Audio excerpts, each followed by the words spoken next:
Good Friday for our third episode of the live playthrough of Scenario 6 of Carrier Battle Philippine Sea by Compas Games and John Southard, designer.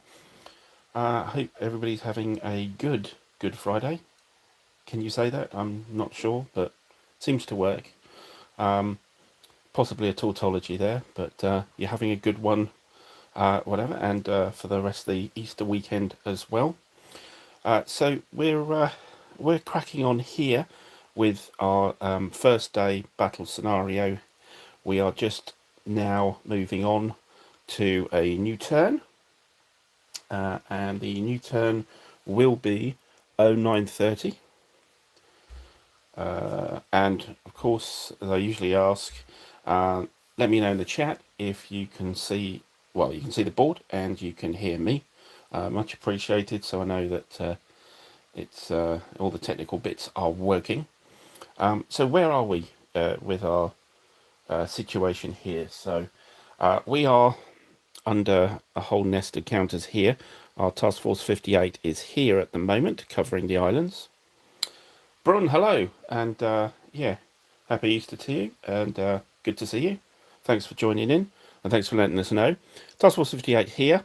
What have we got as far as the Japanese goes? Well, we have a carrier force here, Butai 1, which is represented by this area in the Japanese display here. We have some information about a large amount of carriers in two forces in this hex here. That's a double force, so there's two force counters here, but only at level 1. Trailing behind it is a medium surface force here, which is being it's here, force K, which is a medium surface force. We have another medium surface force here with force H, and we have another double force here, which includes a carrier force and a surface force, a large force, I think it is. Force E is a large surface force. Okay. And finally, we have another force up here, which is a surface force, but we don't know much about it. It's level 1 intelligence. Interesting enough, we have spotted these two carrier forces here. We haven't seen the others, though, as far as the Americans goes. As far as our carriers are going, we have pretty much a strike loaded up here, ready to go on the flight decks of all of our carriers. We have some fighters up in the air. We have 4 groups. We have Air Mission 1 and 2 here, just south of the carrier, which just saw off an air raid coming in from Butai 1. They're up here. And then we have 4 and 5, which is actually hovering above, circling above Task Force 58, which I put up there in anticipation of any more air raids coming in, because I think we're going to get them thick and fast now. And that's about it, really. That's where we are in our 0930 turn, effectively turn 4. Right. Tidying up here. Our segment goes to the arrival phase, so place new Japanese forces. Now, as we reach the commitment limit last turn, we don't have any new forces. This is the Japanese we're going to get. However, we do fill our sequence chit cup and adjust for the number of chits per phase, divisible by 4. So these are the chits which are still relevant here. Well, those are. This mounts up to 11 chits. So adding a no-op gives us 12 chits. So our chits per phase will drop from 5 down to 3. That's how many we pick up in the turn, and we put these into the cup. Now, another thing I'm just going to do is I'm just going to pop off and just send some social media notices, get some reinforcements in. So hang on there if you can.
Right, that should do us. Sorry about the pause. Okay, so we've done our arrival phase. We now move to Japanese air movement segment. Move all air raids. So we have no air raids on the board at the moment. We do have a returning air raid here, but that moves every action phase anyway. In fact, actually, I think it's probably worth moving it now. So this is returning to the carrier. So when it gets to the end of this track, it says when the force is activated. So maybe I'll hold on. We'll wait till the force is activated. Although I thought it moved every action phase. Yeah, let me check that actually. That's a contradiction there.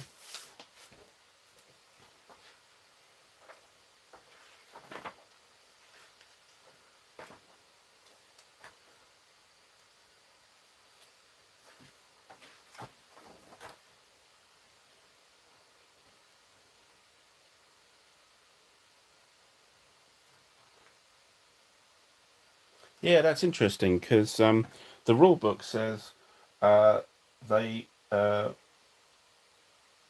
they move one box per action phase along the track. Now this occurs at the time the force is activated. So okay, sorry, right? It kind of it's got the qualifier after the actual sentence telling you what you do. So yeah, only on activation. So we won't move that yet. No other air raids. So we roll for our mission dice roll for mission movement for the Japanese, and we roll a 4. I think what I might do is try and get this into screen. Now we have actually I might put it up. Does their work? No. We'll put it here. I think I'll try and use them. There's a 4, and we draw our chits. So 3 chits now. And the first one we pick out is Guam. So Guam is like a no-op, because Guam's not going to do anything. It's got too low a net air value. So we carry on, and we get the no-op. So Guam followed by no-op. And the third one will be Force J. I'm just checking through who Force... I think J is at the bottom here. No, that's E. Yeah, it's here. It's the carrier force up here. So when you pick out either of the forces in a double force, it activates on the first one. The second one is effectively a no-op. So we do everything now for that entire stack. Right, so first thing we do is we look at the air raid procedure. So we have Force J is actually, our intelligence tells us it's level 1, it's a carrier. So we'll see if it launches a raid. So as we're at 0930, we lose the early morning range modifiers, which have been effective, and now it comes to a 0 on 0930, pretty much for the rest of the day until the last couple of turns of the day. So we're on 0 for that, and we look at the range to our task force. 1, 2, 3, 4, 5, 6, 7, 9. 9 gives us a range modifier of 0 as well. So it's a straight dice roll. 5 or more, there may well be a raid coming in. That's a 10, so that's definitely a raid coming in. So we do not know what air strength. We have an unknown air strength for Force J.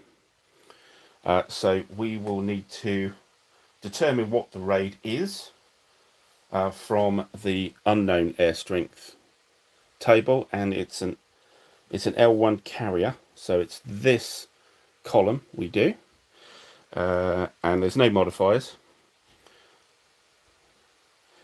So yeah, let's just see what we roll. We roll a 4. A 4 gives us 7 air points. 7 air points. So this means that we should actually change this force now into Butai 2. So it gets its display.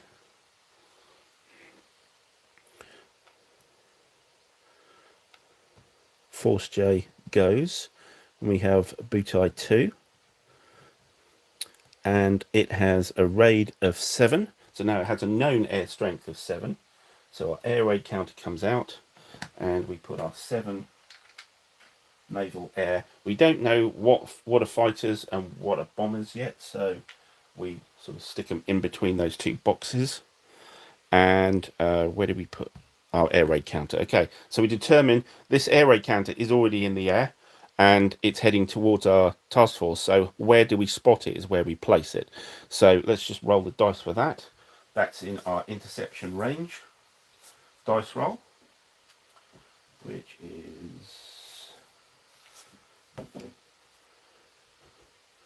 is here. And don't believe there should be any. Yeah, there are no modifiers to it. So we roll the dice, we get a 3. A 3 gives us a 3 hex range. So it gets put in a hex 3 hexes away from us and towards where that carrier force is. So that's 1, 2, 3, probably there then. So the air raid's coming in, and we've spotted it at this point. I remove Force J, we don't need that anymore. And we won't need, I'll keep the Force J chit in just so we can keep count of the number of chits. We won't put the Butai 2 one in until next turn because effectively it's already activated. Right. So that's all we do for our air raid procedure. We move the force at 1 hex. Now they will move together and it is counted as a carrier force. So we look at the movement priorities and how many hexes is it away? 1, 2, 3, 4, 5, 6, 7, 8, 9. 9 hexes. Okay, if it's 9 hexes distant from a US carrier task group, it doesn't actually move. So that will stay stationary. Fine. Okay, so no movement there.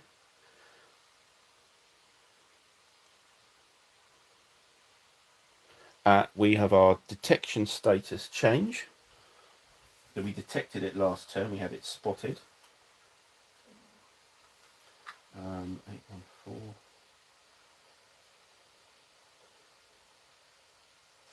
Yeah, so as it's activated, our spotting, which is the best level of detection, actually reduces.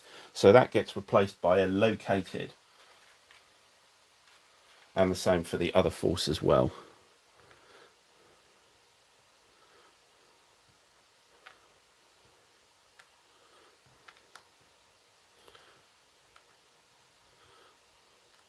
So spotted goes away.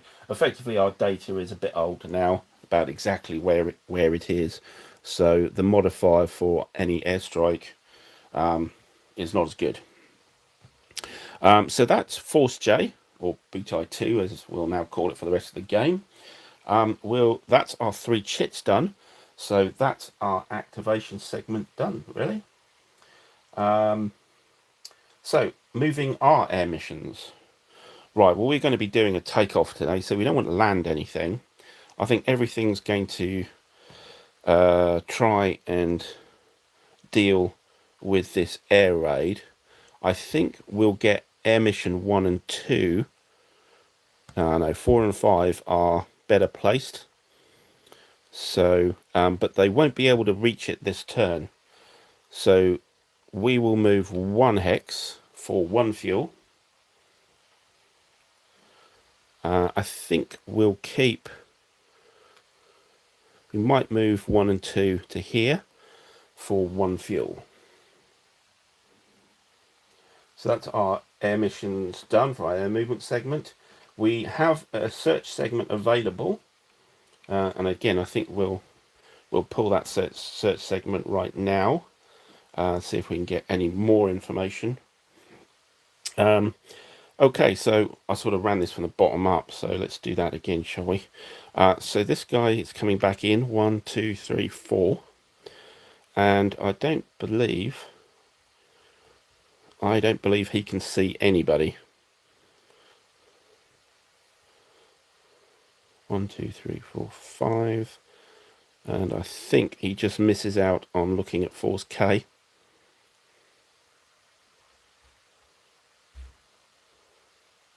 Brun, yes, it is a solo game. Sorry, didn't see the. It is only solo, so there is no two-player or multiplayer version of this. It's just a solo game. You're playing the Americans fighting against the Japanese, the Battle of Philippine Sea. Yes, indeed. So I think we just miss here, and it's not close enough here, and not close enough here. So this chap doesn't actually see anything at all. We don't have to roll. There's a chap here who's going to move 4, 2, 3, 4 out. Again, in the region he's just moved through, there's nothing to see. So those were quite easy. This chap here is coming back in. 2, 3, 4. Now he will be able to see. He will be able to try and see Force K and also try and see the forces here as well. So let's start with Force K. And let's get the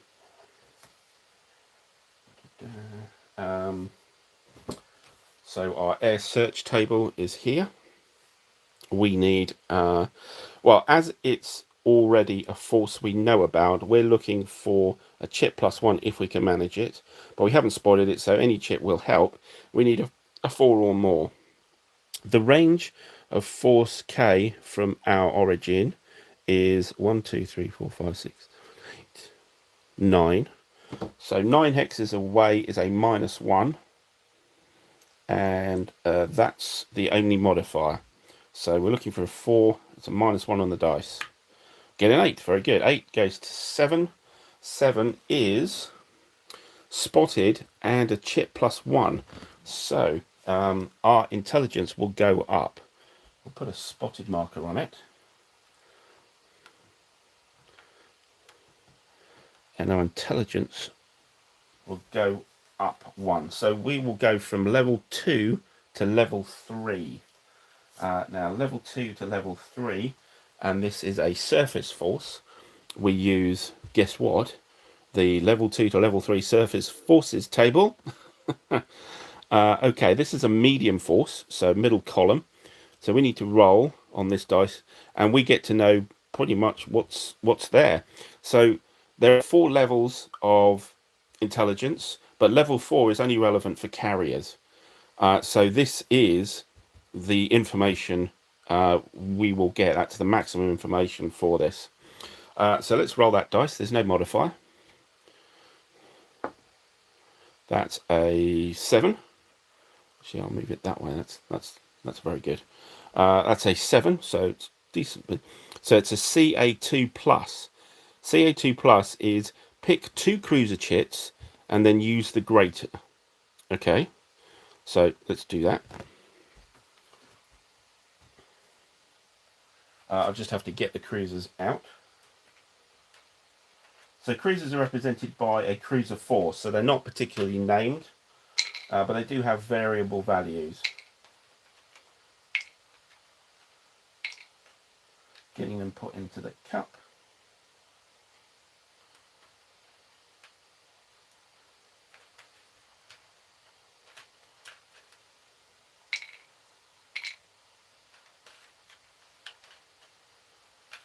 I think I've got them all.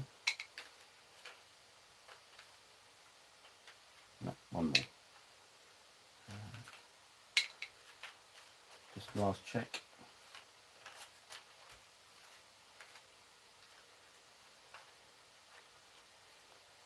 Right.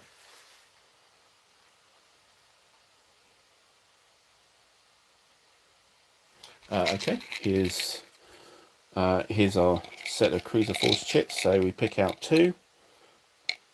1, 2. So we have, if I can get this close enough. So there's quite a difference between them.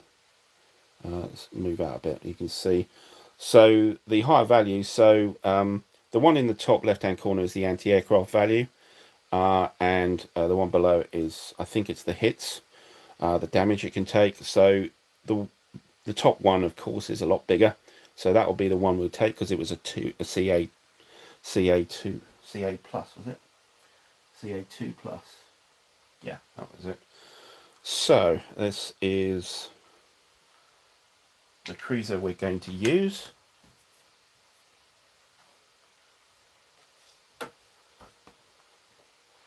Let's check if we need to do anything more.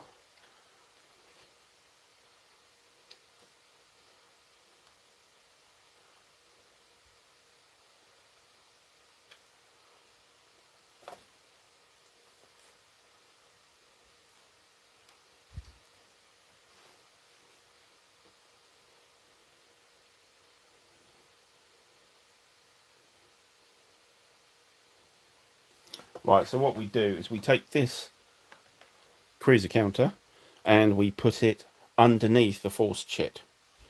So underneath force K, we have that cruiser force that we now know about. And this chit goes up to a level 3 chit.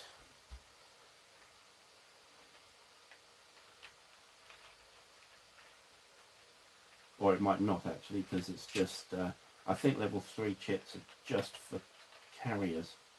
Yeah. So yeah, all we do is we just have the cruiser force. So the fact that we have the cruiser force counter there gives us our level 3. In fact, it is its own level 3 intelligence chit. Great, okay. So it doesn't get a boot eye display because there's no aircraft in it. Right. Well, it's not big enough anyway. Right, so we're also trying to spot this stack here. So we already have spotted the carrier and the other carrier because of that was the initial way we find out we had a double force there. But what we'd like to do is get a carrier chit +1 result on the air search table. That will start to tell us more about these forces. So force C. Force C is 1, 2, 3, 4, 5, 6 away.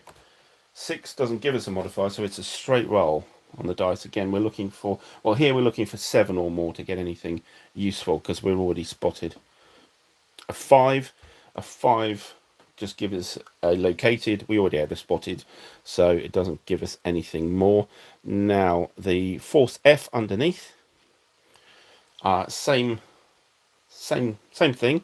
Can we get a chit +1 result on a 7? A 10. 10 gives us, of course, spotted and chit +1. So we will further find out what force F is. So it's currently a carrier L1, level 1. So we get to our, guess what, our level 1 to level 2 intelligence table. And it's an L1 carrier, so we're on this chart. Again, no modifier. But we roll to see how many carriers are in there. A 4. We have 2 to 3 carriers. So it now becomes an L2 intelligence chit with 2 to 3 carriers on it. So that we will replace that. So sizable force. They may be light carriers, but at least we know there's quite a bit of them, and that carrier force, that L1 goes away. Don't need that anymore. Right, anybody else to spot? So 1, 2, 3, 4, 5. Misses force H, so I think that's the lot for that search plane. This search plane, 3, 4, goes to its maximum radius, and it's not going to be able to spot anything because in that area there's nothing to see. It doesn't. It actually searches around here, but not there. Okay, that's that one done. We have our Helldiver here coming back in. 1, 2, 3, 4. and it certainly can search this, and I think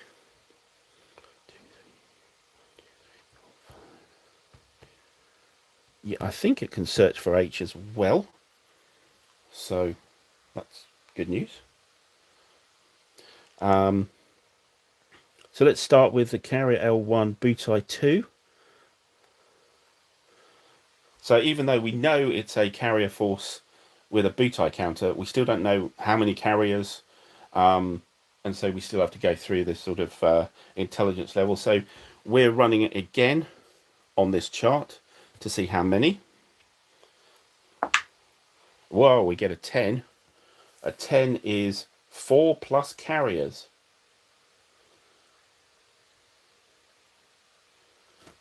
4 plus carriers. So that's a big force there. Not sure I'm amazingly happy about that.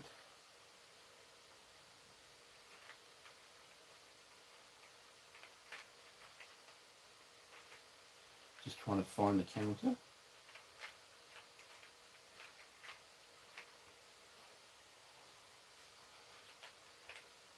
Four plus carriers, there we go. Okay, it's got an extra little number there, which is, I believe it's the assumed anti-aircraft value. So our Carrier L1 goes, and the L2 is here. So certainly there's a focus up here.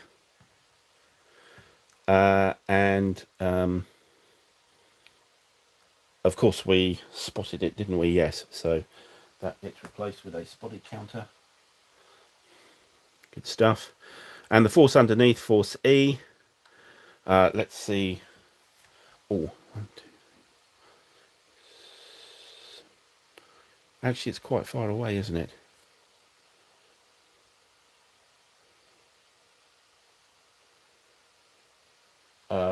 Yeah, but the roll was high enough, wasn't it? 1, 2, 3, 4, 5, 6, 7, 8. So 9 is a minus 1 on the dice. Whoops. I'll take that because it's minus 1 on the dice is a 4. That gives us a question mark. We'd already located it, so it doesn't improve. And force H here, 1, 2, 3, 4, 5, 6, 7, 8, 9. That's another minus 1 for force H. Oh, got a 10. Yeah, minus 1, 9. So we got a chip plus 1. It's already a level 2. We have a spotted counter on it. Getting a lot of information this turn. And level 2 is a level 3 surface forces table. It's a medium force, so again, in this middle column.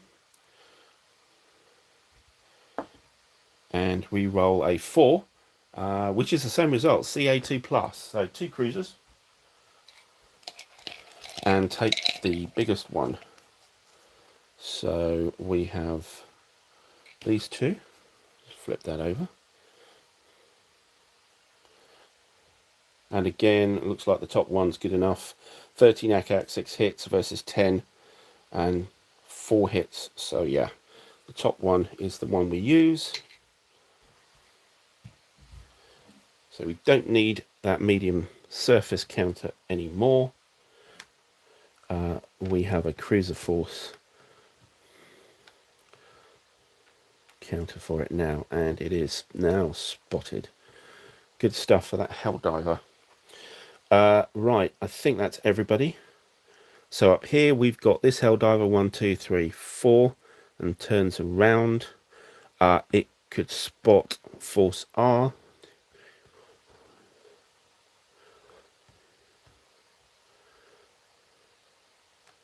I think it may get a spot on these two guys as well.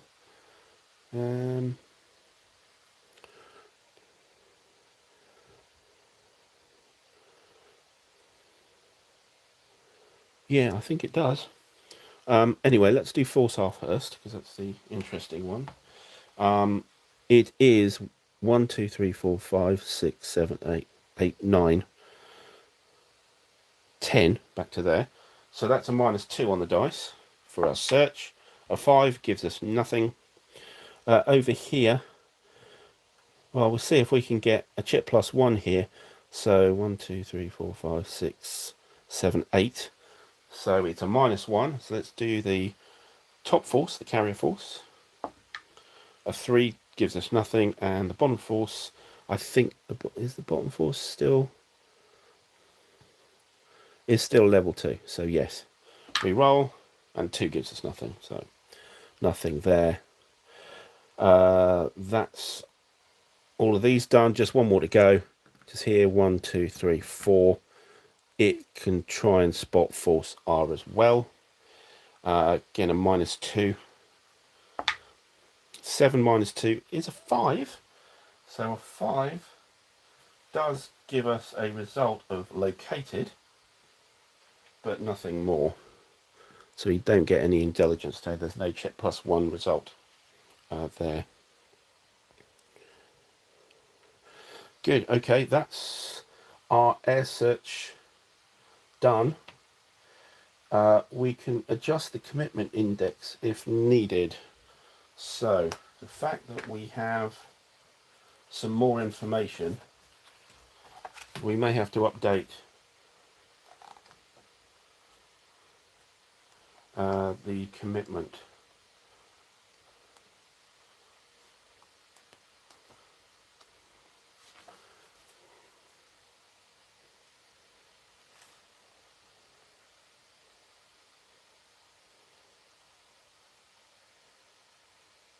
Okay, yes. Sorry, that wasn't the ACAC. That was actually the commitment limit. So we know the air. We've got a known air value for the carriers here, the 4+ carriers here,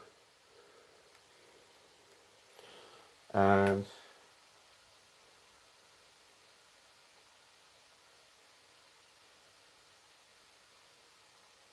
yeah, we use the fact that we've got that chip. So that's worth a 6. That's 6 points there. 4C isn't a carrier, so we don't care. That's not a carrier, and that's not a carrier. Round here, we still have a carrier L1, so that's still worth 4 points. Hasn't launched yet. Below it, we have another carrier, which is a 4. So that's worth 8. 8 and 6 is 14. And then over to here, Butai 1, we have a known air strength of 1, 2, 3, 4, 5, 6. And 6 air strength gives us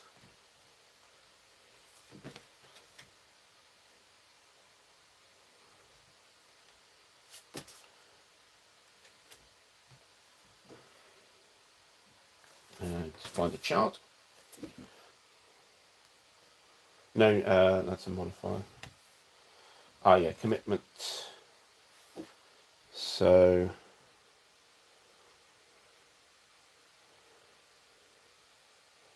known air strength of 6, was it? I think, yeah. 6 is 2. So we've got 8, 6, and 2. So 8, 6, and 2 together is 16.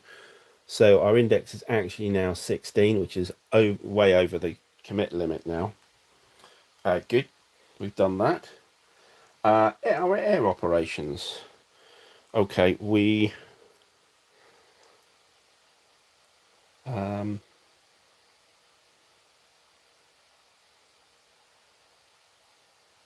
just thinking, did we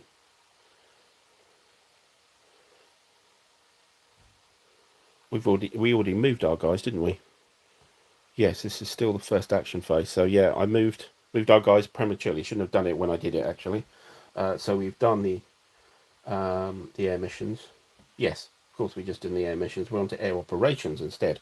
Okay, so here's the big lift off. So now it's whether we're going to actually have 2 air missions or 1. So what have we got available here? So I'm going to try and get down to a better zoom level for you guys. I'm not sure. I don't want this whole thing to collapse, so let's just keep it there for the moment. So what we have here is we have from here 1, 2, 3, 4 attack planes and 1 fighter. 1, 2, 3, 4 attack planes, 1 fighter. 1, 2, 3, 4, 5 attack planes, 1 fighter, and then 2 attack planes, 1 fighter. Okay. So I think we will do 2. So let's pick up all these. So no landing allowed in any of these flight decks. I don't think that'll be a problem, but just for etiquette purposes.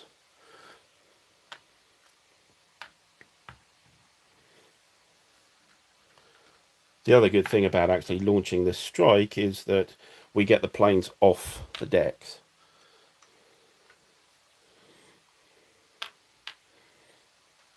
These counters don't come with it. It's just those just my little additions. Now they're actually from Terraforming Mars. And just that one. Okay. Right. Yes, we will count. Yeah, adding up these guys, and I think we will have these chaps as well, and one of the Dauntless dive bombers, the SBDs. So these are various aircraft. So this is a, if I can show you, this is an SBD. So this is Dauntless dive bomb. It's got 14 fuel and a 5 attack factor. Then we've got torpedo bombers, TBMs, it's Avengers, 5 as well. TBFs, which are sort of Mark 1 Avengers, I think, early Avengers, which are effectively exactly the same. And might see, yeah, these are the Hell Divers, which we've been using as search planes. These have 4 strikes, so they're not as good. So let's put those all in Air Mission 3 with some escorts. 2 escorts here, 2 F6F Hellcats, and we set them up at 14 fuel because of course that's the limit for the bombers, and we shall send them.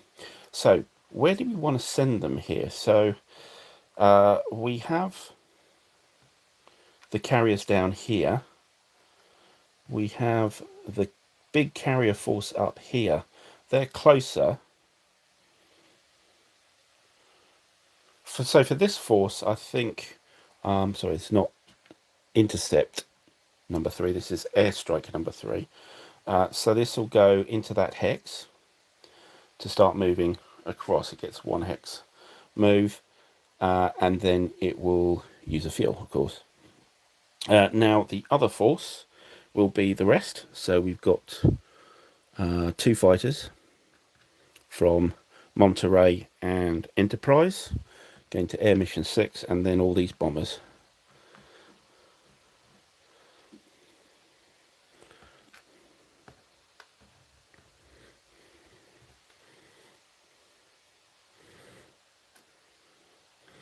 That's them all.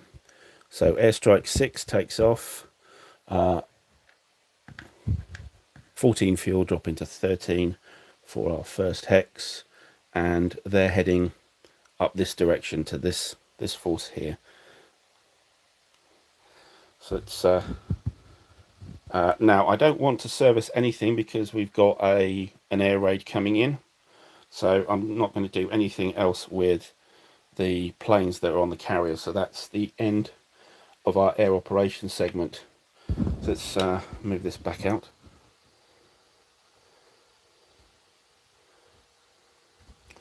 Yeah, actually that's quite good. No air-to-air combat, no Japanese air attack, no US air attack. So we advance the marker to action phase 2, moving all air raids. So this air raid comes in. It doesn't have a lot of choice. It's heading straight for Task Force 58, but we were going to be able to jump on it anyway. We have no other air raids, so we roll for mission movement. It's a 10. We'll set the dice there, and then draw the sequence chits. US subs are very interesting.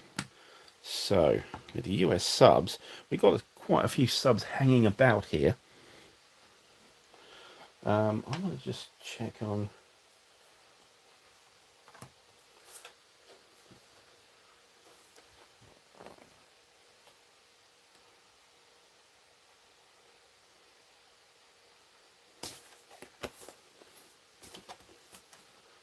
Well, we're certainly going to try and contact with a couple of them.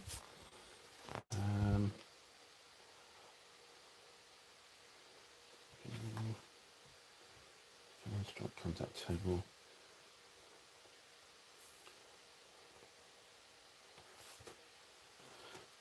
Yeah, our submarines won't affect our strikes.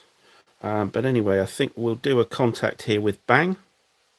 In fact, I'll start with Finback, so he'll move towards Butai 1. Bang here will attempt to contact Force K, which is the spotted cruiser force, level 3.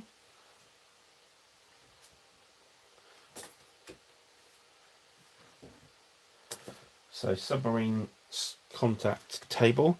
Now, from memory, the force actually moved onto Bang. So we get a +1 on the dice, and we need a 5 or more for contact. 10, we got contact. Okay, so what we want to do about it, do we want to try and attack it, or do we want to just shadow it?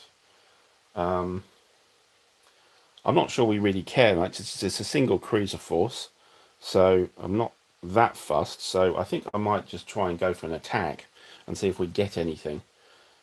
So the US submarine attack table, here we get a number of hits for our attack table, and that tells us the damage. So let's roll on this. It's not a cripple ship, so it's straight a roll. We're looking for an 8 or more. So that's Bang attacking the cruiser force here. 3 is a fail. Okay, it doesn't do anything. Okay, albacore here. So we will try and contact Force F on the bottom.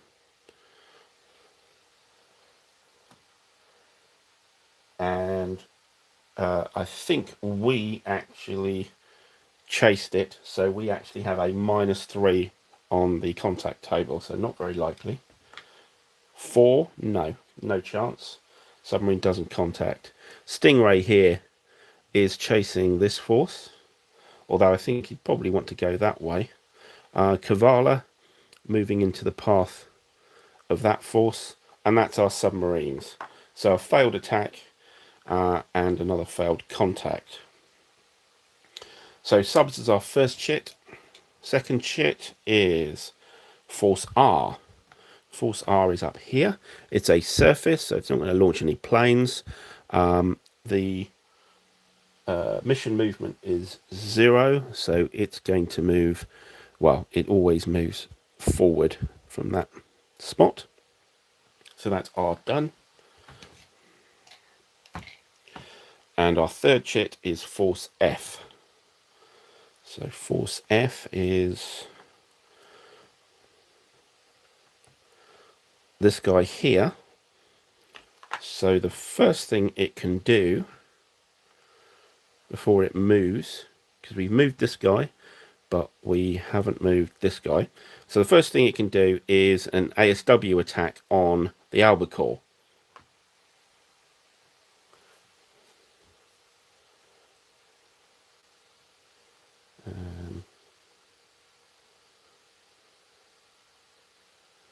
Okay, so this is our table here. Don't believe there's any roll, so he's not shadowing.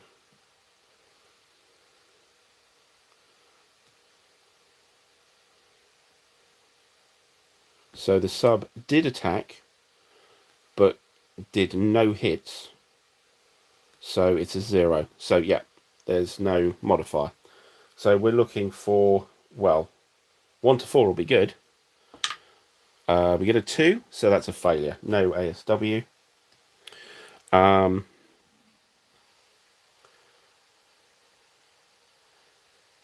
Then we need to look at the air raid procedure, because these are carriers.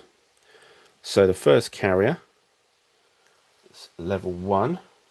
It's unknown, but let's see what the generation table. So we've got our modifiers here, 0 for 0930, and the distance 1, 2, 3, 4, 5, 6, 7 is a 0 modifier as well. So it's just a straight roll. 5 or more, there is an attack, and there will be because it is a carrier force. A 7, that is an attack.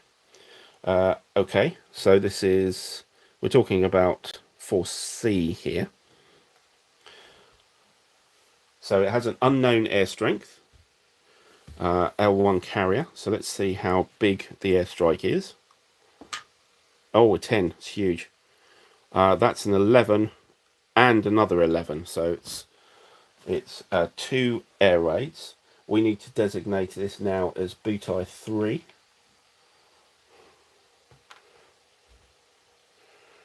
So our Force C comes off now. It's Butai 3.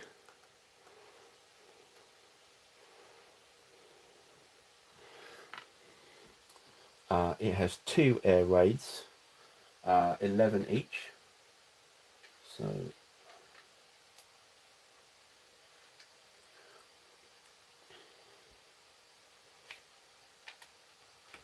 and same again.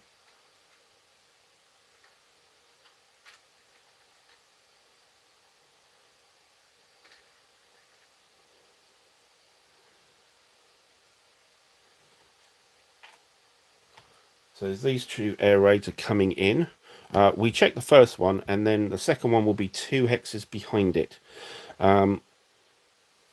So we do have fighters there to help with this, but it's a maximum launch for an L1 carrier on the table. Intercept range, so don't have any modifiers, it's just a roll. We want as high as possible to see it as far out as possible. A 4 is not great, but a 4 is 3 hexes. So from Task Force 58 to here, 1, 2, 3, we'll call it there. And then that's Air Raid 3A. It's 11 naval air points in there. And then 3B is 2 hexes behind on the same trajectory. There's a lot of Japanese planes are suddenly coming in. I did think that this was going to happen. Okay. So now we also need to check with Force F what they're going to do. So what is their what's their air raid generation roll going to be like? So 0 modifier as before. A 1, it's not launching anything. Right.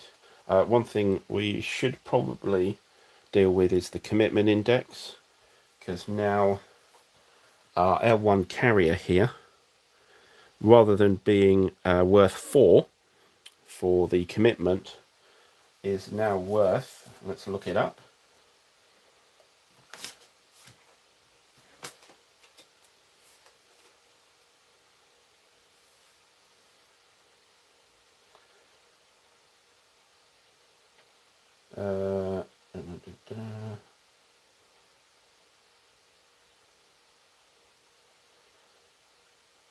that's actually commitment value of 9, so it's gone up by another 5. So we're way over the limit. 1, 2, 3, 4, 5. So we're on 21 now. Gosh. Right. Yeah, we've got the full Monty coming at us here. Good. No air raid from. So now we just move the forces. We'll move the forces together. And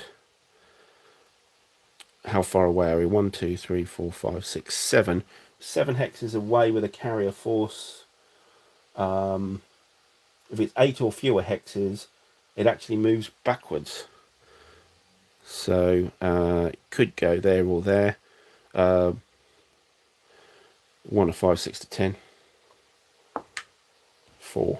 So the entire force moves that way. Leaves Albacore behind.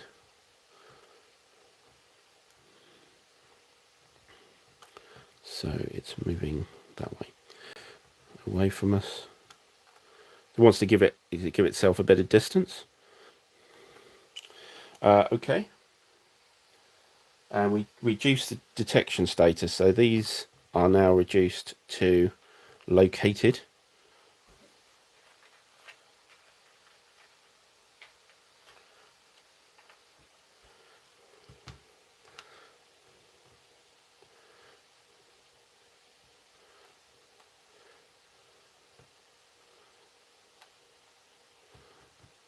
There we go.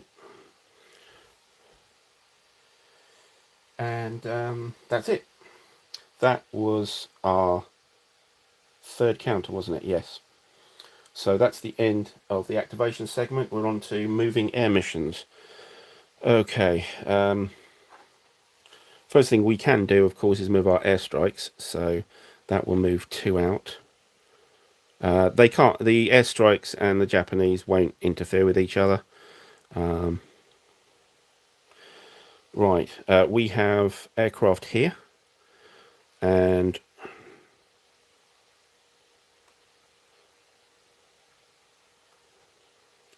we have aircraft here. So 1 and 2 are going to attempt to go for that air raid there. That's 2 hexes, so that takes 2 fuel.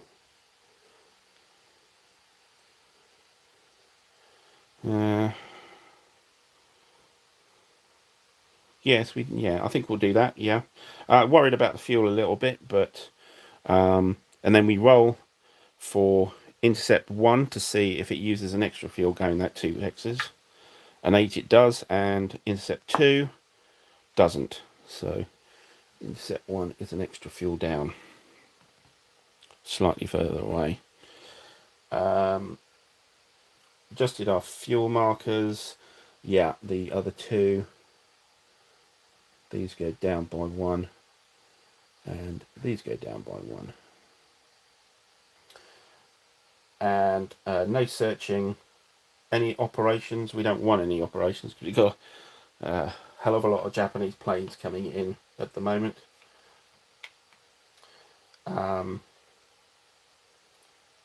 Any air-to-air combat? Yes, there certainly is. Alright, so we've been vectored 5 and 4 onto Air Raid 2A. So Air Raid 2A is 7 points, but we don't know how many escorts they are. Look at the escort table. And there's no modifiers. An 8. An 8, and the size is, was it 7, wasn't it? Yeah, 7. So we look on the 6 chart, and an 8 is 2. So 2 points are fighters, 5 points are bombers. Right, so in our combat, we have 4 and 5 here engaging. 4...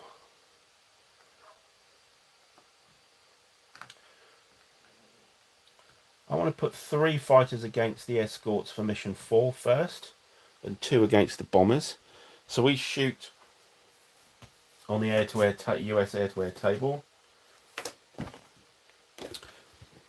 here, and we have 3 fighters. So on the 3 column with a -1 because we're fighting fighters. An 8 is very good. Go to a 7. Oh, just off the 2 to the 1. So we knock out 1 of the escorts. The escorts fire back. They're on the 2 column.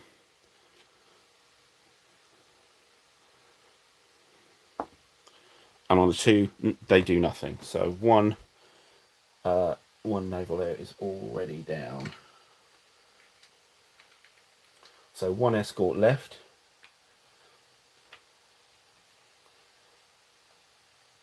And we have 2 aircraft, 2 fighters here to get through to the bombers.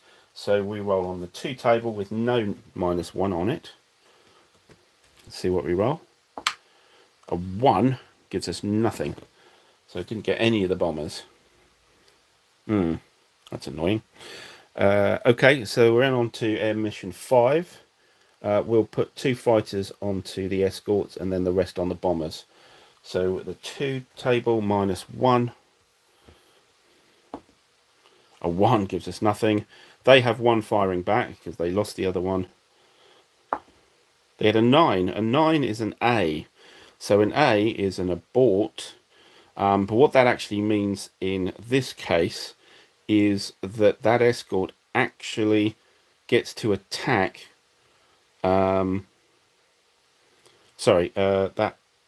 What that means is one of the attacking units can't actually. No, wait a minute. Against. So this is against export. Yeah. So that. Let me get this straight. So that escort can now attack our gaggle of fighters which are going against the bombers. So he gets another hit. So let's roll his. It's on the 1 chart again. And on a 7 is nothing. He doesn't do anything to them. But now I have a grand total. 1, 2, 3, 4, 5 fighters against the bombers. So we're on the 5 chart. No modifiers. 2. It's disappointing. 2 gives us 1 loss. So that's 1 of the 5 bombers are down. What is down?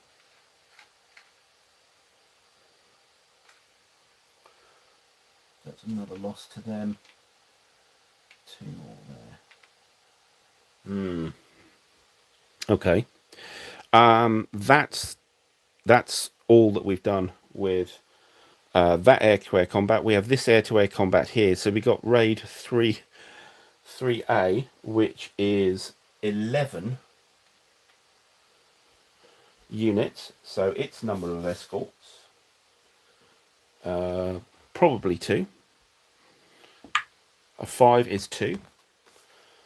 So there's 9 attack.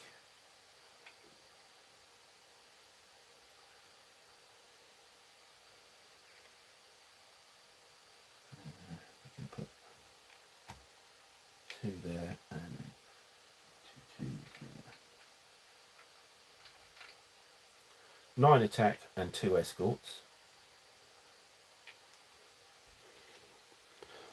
Right, so intercept 1, intercept 2. One thing I did need to do with mission 4 and 5 is it costs 3 fuel to do combat. So 1, 2, 3. So now on 8 fuel. These were on plus 10.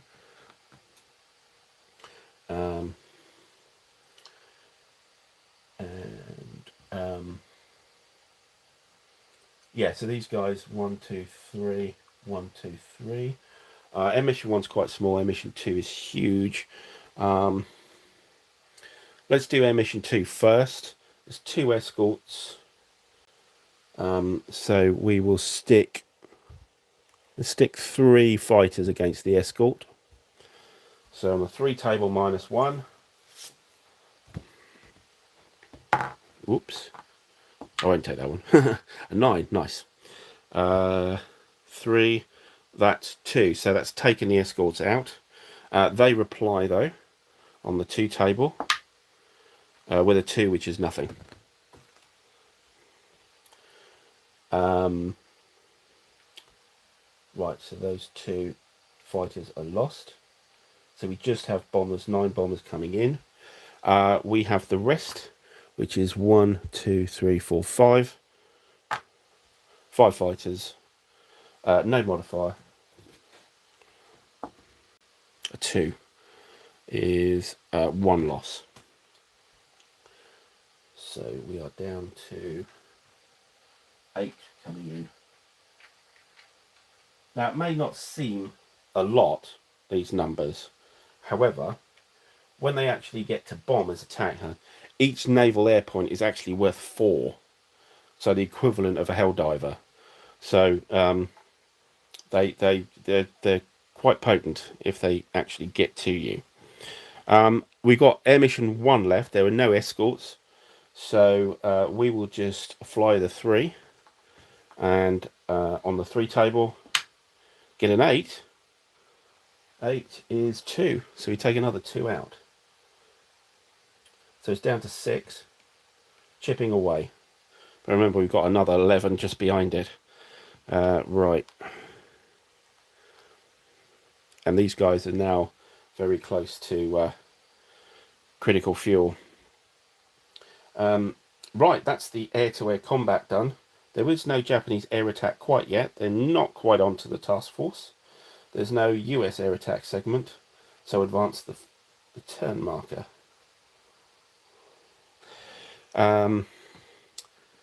Move all air raids. So first thing we do, of course, is move that air raid in there. We move this air raid here. And this air raid here. Okay. We need to roll the mission movement dice. Is a 3. And now we pick our 3 chits for action phase 3. Force K. Force K, I think, is this one here. So it gets to do an ASW first up.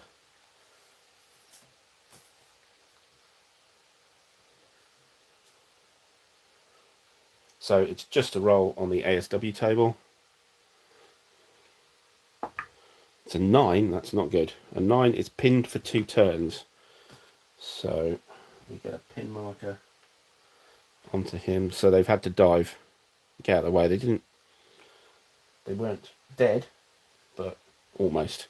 They were really caught there. So let's put that underneath.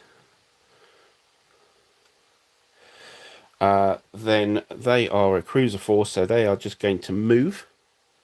So with a surface force is just going to use mission movement, and we rolled a 3, and a 3 is, it just goes a bit north, so up there. Also our spotted becomes located. We start to lose our bearings on them. Okay, that's Force K done. First one. Second chit is the US move. The US move. So I think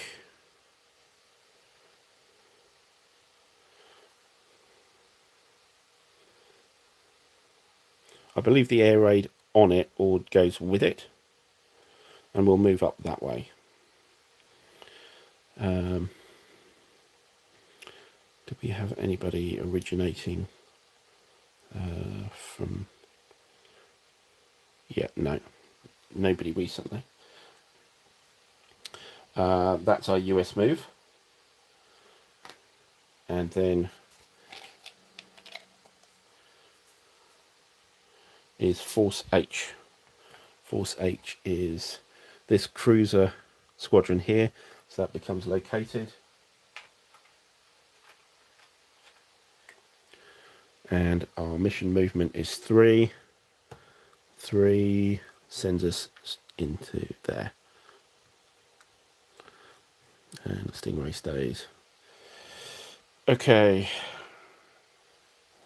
That's our forces. I just want to check about the air raid as it moved on to us and then we moved. Just want to check about that. I'm pretty sure it should follow, but you never know.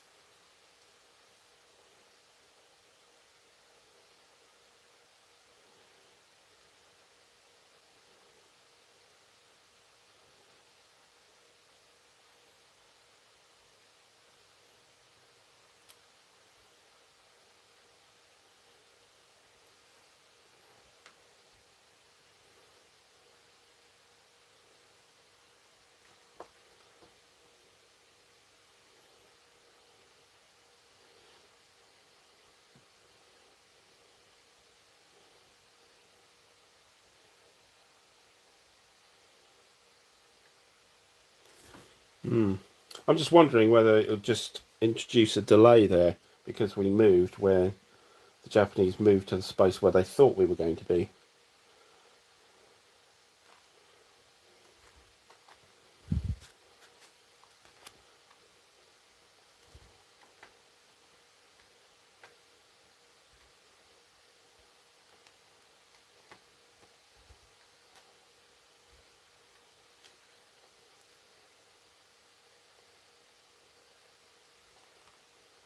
Just checking it up and make sure we do it right.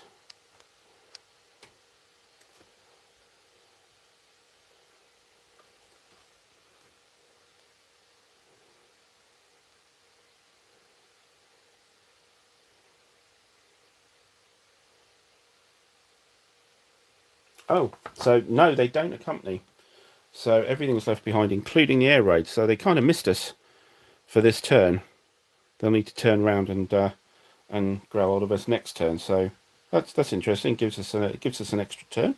That's fine. That's good. Okay. So that US move was really good. That's the chits done. We move on to moving air missions. So that's ours. And we'll move the airstrike on here. Move this one there. It's heading off to the 2 carrier forces there. And what do we do with these guys? So so this Air Raid 2A, how big is it now? Air Raid 2A is 1 escort and 4 bombers. 3A is 6 bombers. Just wondering if we should kind of leave 2A alone. Well, it'll cost extra fuel to get to 3A, so 4 and 5 will just follow 2A, I think, for 1 fuel. And then here we have, I think they're underneath here. Oh no, they're here, aren't they? Intercept 1 and 2. Okay, they're low on fuel here.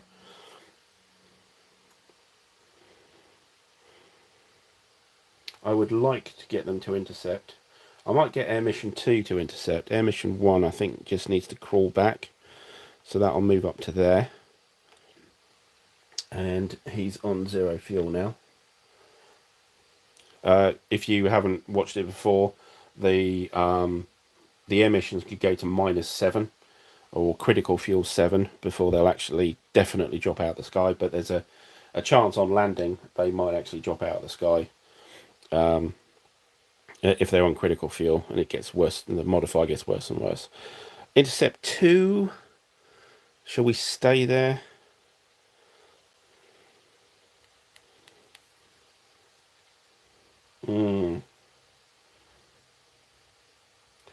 Do I risk trying to get some more fighters up?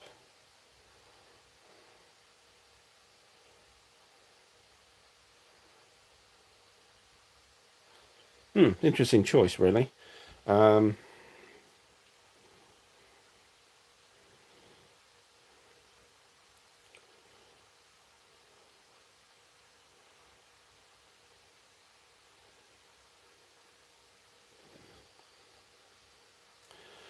I think I need to walk him back as well. I'd like to fight it, but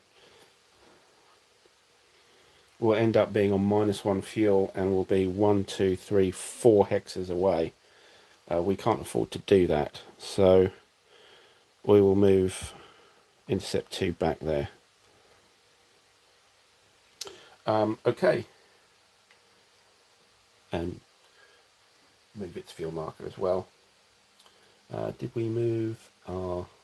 don't think we moved our air missions. Our airstrikes fuel, I think. Any air operations? So, just wondering here. Could we take a risk? We've got a couple of F6Fs here and one here, which we could try and ready. just to get some more. But it's a risk if bombs start landing around them. Then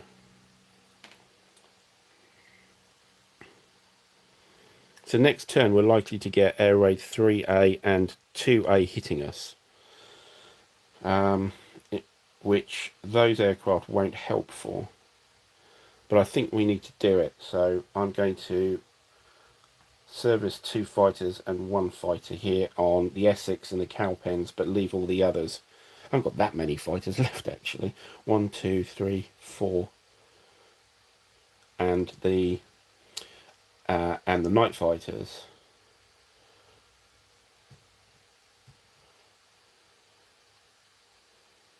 Actually, that's true. Maybe I'll put 2 here. We'll ready that night fighter on the Princeton and ready that night fighter on the Cabot. The night fighters can be day fighters if you want them, and in this scenario there's no point in not using them because, well, there are night turns, but I don't think there's going to be very much for them to do at night anyway. So yeah, so that's our carrier operations done. Air-to-air combat. So we are left with 4 and 5, which are going to have a go at 2A, which is 1 escort and 4. Now, maybe I'll only use one of those. I think I'll use only Air Mission 5, 1, 2, 3, to fight, because it's quite small now, that. And as you can see, the Japanese planes are falling out of the sky. This is kind of the Marianas turkey shoot, so it is. We are doing what we're meant to be doing here. We just need to do something a lot better than historical, which was not only shoot planes out of the sky, but actually deal massive damage to the Japanese fleets as well. Okay, so yeah, we're only doing mission 5. So yeah, 2. They have 1 escort, so I think we'll have one fighter going. Sorry, it's the wrong one, isn't it? 1 fighter going for the escorts. So that's table 1 minus 1.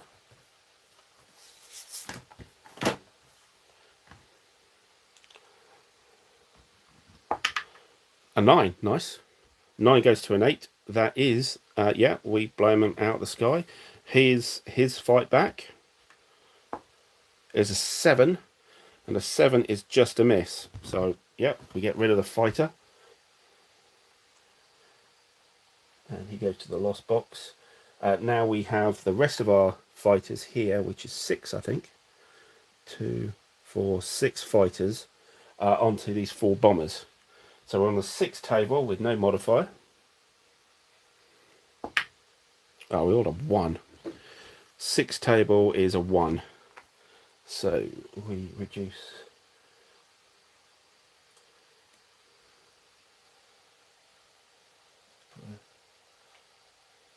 Two in there, and 1 stays there, 1 comes back. So down to 3 bombers.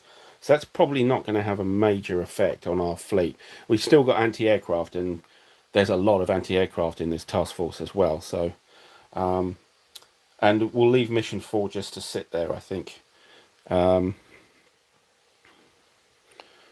And he'll be available for more work. Good. Yeah. Right. So that's our air-to-air combat. There's no Japanese air attack because we slipped away from where they thought we were going. No US air attack yet. Advanced phase marker, turn phase 4. So move all the air raids. So 2A moves here, 3A moves here, and I suppose 3B moves there. Okay.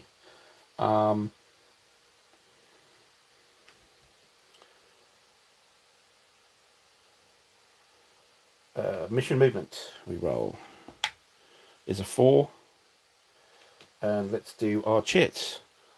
The last set of chits for this turn. For C, have we not done C already?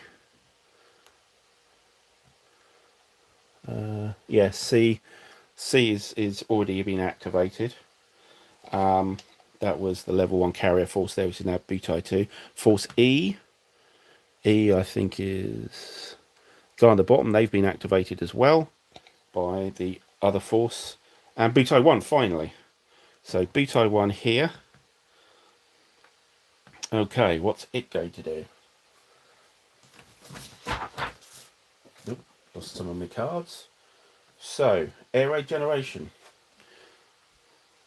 Now, the first thing I think we need to do is we need to move the air raid marker. Previous air raid marker coming back. And we need to see if there's any air raids coming. So, 0 modifier, then the range. 6, 7, 8, 9, 10, 11. 11 is a -3. So, -3 on the air raid. 4 or less is no attack. A 2, there's no attack. Okay, well that was easy. Then they're going to move, and their mission movement, they're a carrier force which is located 10 to 14 hexes, and they are on the eastern zone.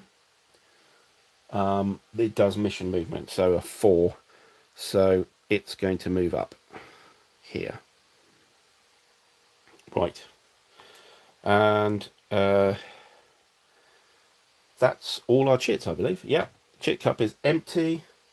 We move to arm air missions. So we are going to... So air raid 3A and 2A. Now 3A is 6, 2A is 3. So I'd like air mission 5 to move there for 1.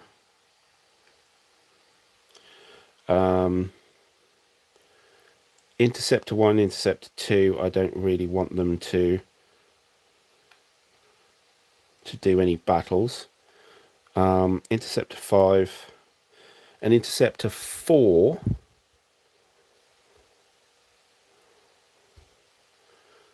again, I think we should go in and try and sort them out. So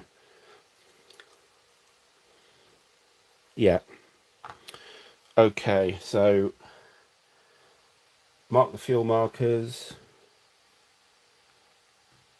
Airstrikes need to move as well. So airstrikes move 2. So they're getting close. And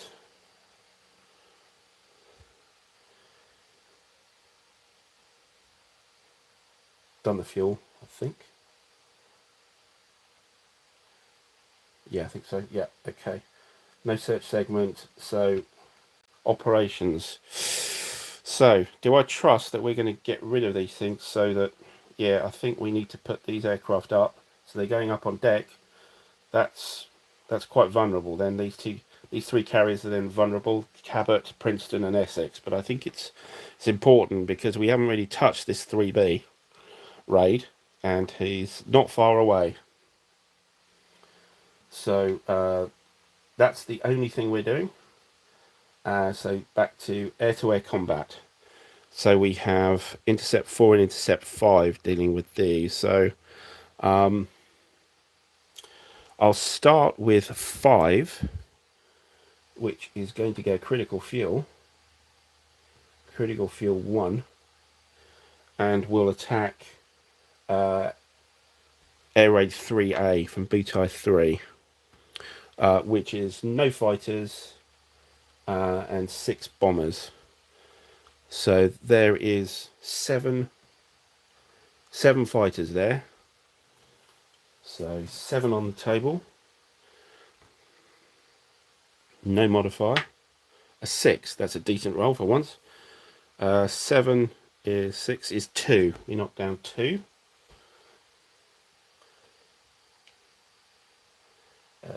Let's split that 5 into change. Yeah, and 3 come back.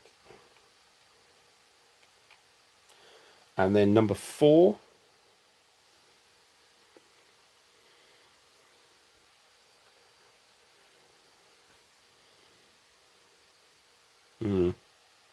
Number 4.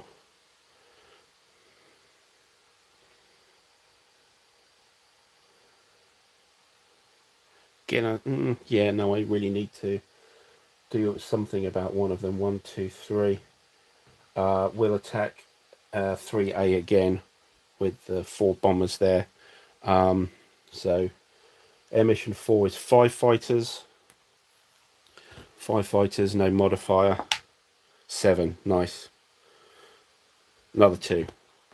Okay, so we've really savaged these 2 air raids here. Worried about 3B here now, but well, we can only do what we can do. Okay, so that's our air-to-air. So now Japanese air attack segment. Right, so we have 2 air raids coming in, 2A and 3A. I'll do 2A first, just numerical order. So we need to decide which task group are they heading for. Okay, so it could be the battle line. It could be any of those. So if we do a 1, 2, 3, 4, 5, 6, 7, 8, 9, 10, a 5. 1, 2, 3, 4, 5. Okay, so it's heading for task group 58.2. Now, what we need to work out is, do they actually fly over our battle line, all these battleships? If they do, then they may get hit by anti-aircraft fire from them. So we have a little table here called the Japanese action versus battle line table here. There's no modifier because this is it's a special modifier for a special scenario, and we want as low as possible. Hopefully 1 to 3. A 4. 4 to 7. Okay, they overfly the battle line, and the battleships get to fire at half value. So nicely, although you just can't quite see it, I'll just change that here. We have the values for ACAC actually on our chart already. So the half BB ACAC value for task group 58.7 is 67. Yeah, 60. Is that right? I thought that's no. Those ones are the wrong way round. Yeah, so it's 65. Won't make any difference on the chart. So we fire anti-aircraft from the battleships, just the table underneath, and we just look for the values. 65 is between 60 and 70, so we use the 60 table and see what comes out. We get a 5.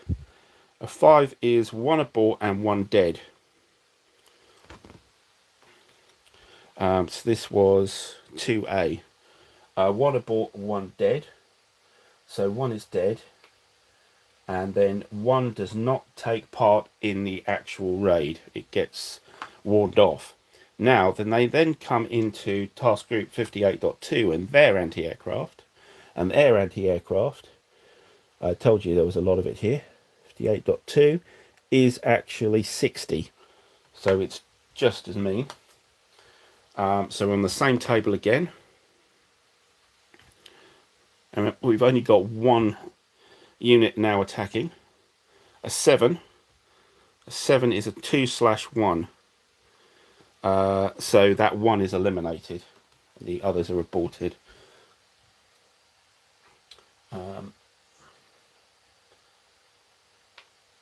So we have the 1 aborted left.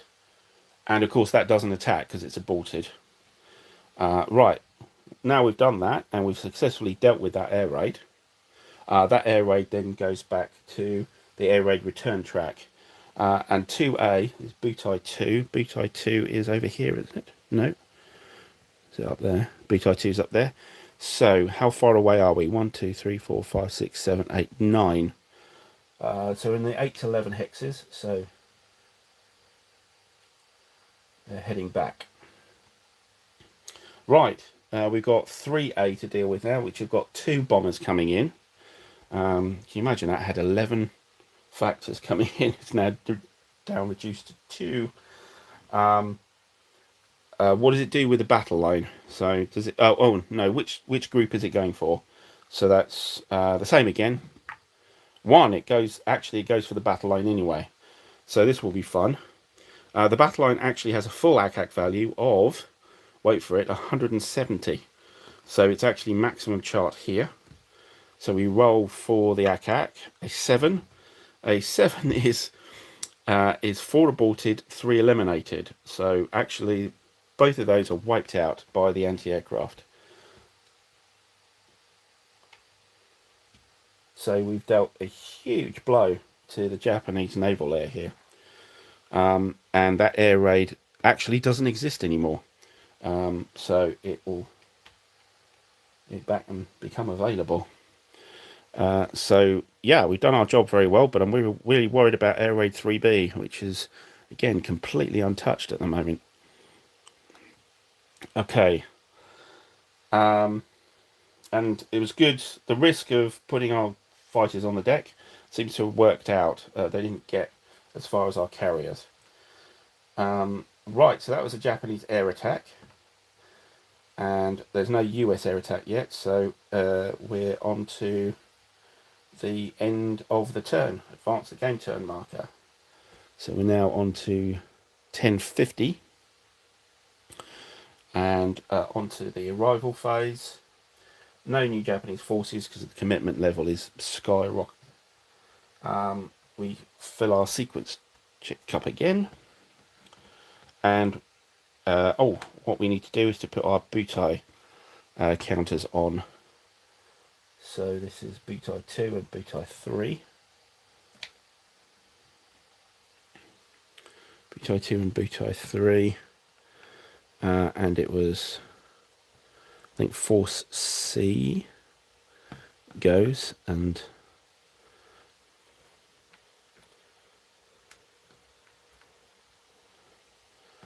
Force C, I think, was butai 2 was these guys. So yeah, we have placed them already. Yeah, so butai 3 already placed. Can't quite remember which one of these we remove. It might be J. So we should have K, F. K and F is still valid. H is still valid. R is still valid.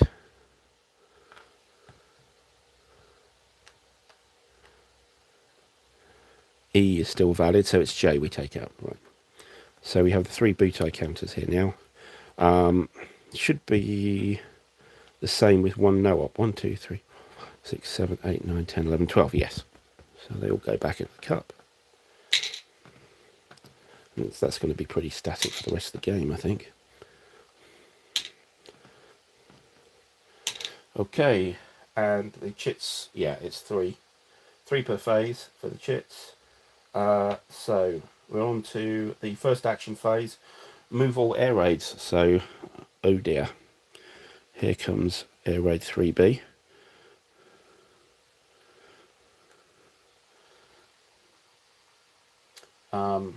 Roll for mission movement, a 1. And draw our sequence check. It'd be really nice if we pick the US move now.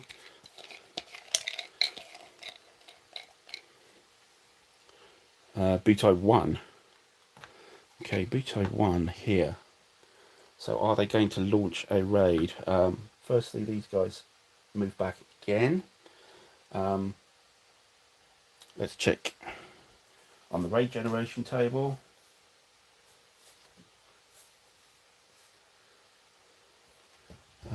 Did I move? Yeah, 1050 now. We're on the turn. So that's a 0 modifier. And these guys are 1, 2, 3, 4, 5, 6, 7, 8, 9, 10 away. 10 is a -1. So -1 on the chart. We're looking for 4 or less. 3, yeah, they don't launch. They will just move. They were 10 away. So if they're 10 away, they will mission move. Mission move is a 1. 1 goes that way. Okay, that's Butai 1 dealt with. Next ship. Come on, US move, US move. Force H. No. Force H is our cruiser force up here. There's no cripple ship, so it's just going to do mission movement. Mission movement of 1. It's in this zone, so it's actually going to go that way. Okay.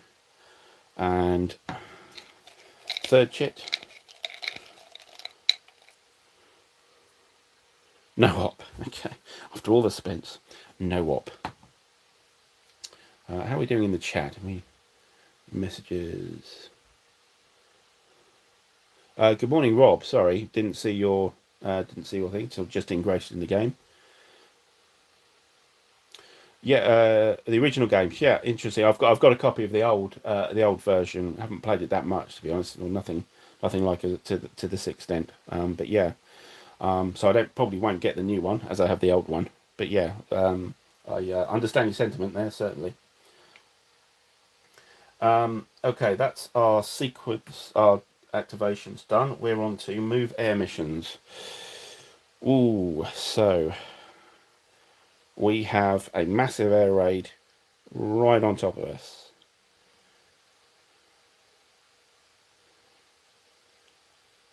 I believe as it's moved in with our aircraft, we know how many escorts. I think that's when you determine.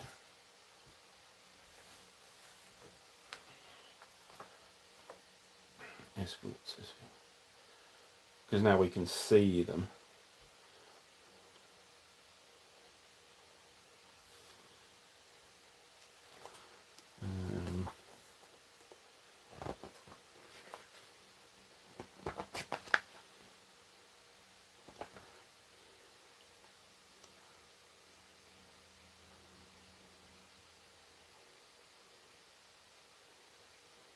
Oh, when it reaches its target, so we should determine it now anyway.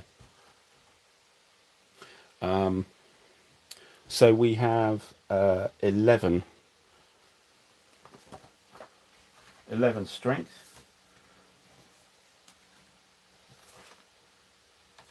So on the escort fighter table, we're on the 10 chart here. Morning, Alistair. Hello. Morning. Well, it's afternoon here, but yes, morning for you.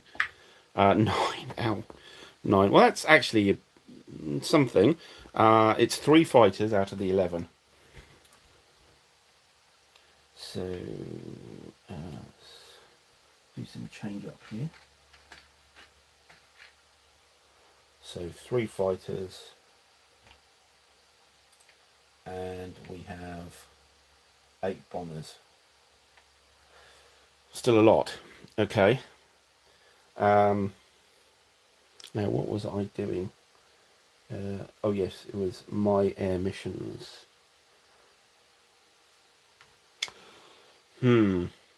So everybody's low on fuel. Well, first thing we're going to flaming well do is we're going to move our airstrikes on. That's another 2. Oh, actually, I've done this wrong, haven't I? So this airstrike should be taking 2 fuel each. So they've been flying. They had the 1 there, and then they moved 2, 4, 6. That's 4. So they should be down another 4 fuel. Actually, I've been doing this wrong.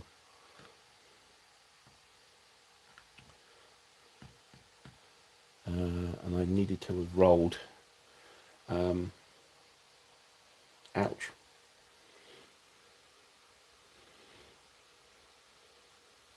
Yeah, so maybe I wouldn't have moved them so fast. So actually, let's wind that back. So on, and then from here, 2, 3. That was only 3.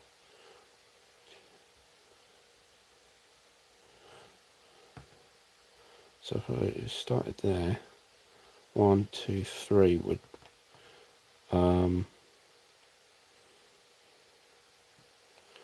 that would be 4 now, and I would get some fuel back for that. 3 fuel back, I think. Same here. So that would have been 3, and then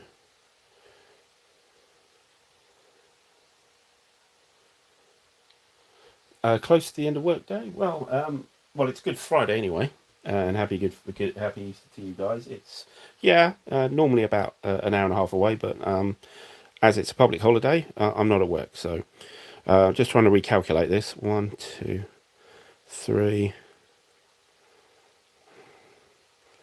Let's work out this fuel management.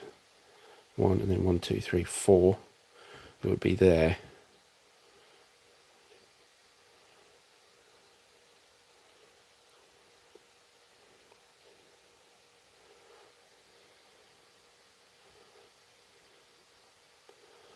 I was there when I launched, I'm pretty sure. So 1, and then 1, 2, 3. So it should be there. They should be there now with. Okay, so this is the. I said now they move on. Gotcha. Right. Yeah, because I've taken 3 back. I think that's right. Probably isn't, but after an hour and a half, the brain starts going. But yeah, so it's not, airstrike's not there yet, because I was just burn all my fuel trying to get there, and it was going to be horrendous getting back. Fighters, so intercept 1 coming back, intercept 2 coming back. They're on critical 1, and they're on 0. I have 4 and 5 here. 4 and 5. 5's on critical fuel 2 now. 4 is on 2. That's it, just sort of fuel markers. Search segment. No new searches. Move the searching guys. So first one, 1, 2, 3, 4, turns around. Tries to search for Butai 1.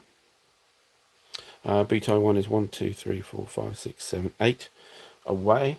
So that's a -1. 9 goes through an 8. That's great. That'll do. That'll do. So we have S chip plus 1. So if we know it's a Butai already,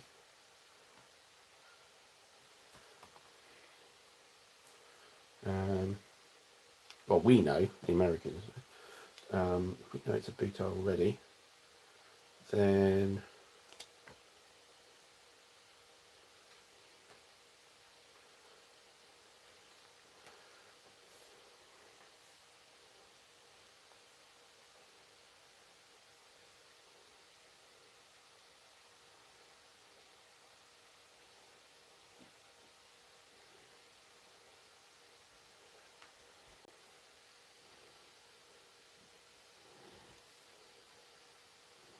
oh yeah, of course. We have the intelligence counter in the corner, don't we? So Butai, yes, it's L1 at the moment. So that's a spotted chip plus 1. Kind of sounds like a wading bird or something. A spotted chip plus 1. Spotted counter, and it's L1. Should really do that with these others, shouldn't I? Butai 3 should be, that's that intel level, and that's still Force F. We still don't know about that. This Butai 2, yeah, should have that intelligence level. Forgot to put those on there.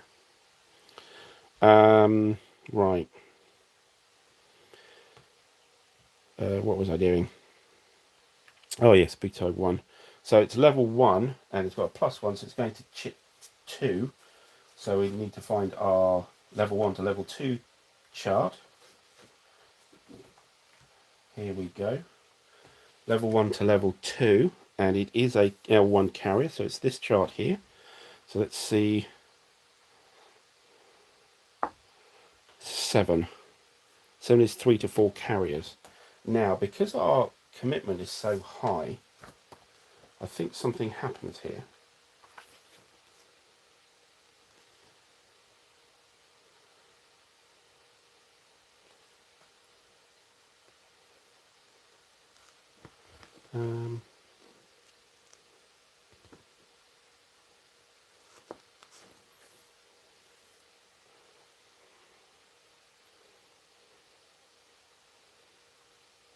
Yeah, no, I think it stays.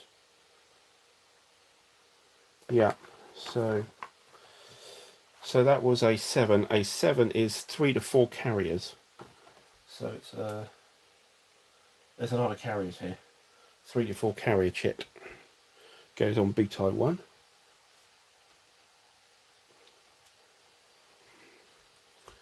Don't need that anymore. Okay, and spotted. So good. So well done. Well, I held diver here. This guy comes back in 1, 2, 3, 4. I don't believe he's got anybody to spot. Nope. This chap here, 1, 2, 3, 4. He is. Yeah, he's not going to spot anybody either. This is too close. And this held driver here, we're going 1, 2, 3, 4. So he can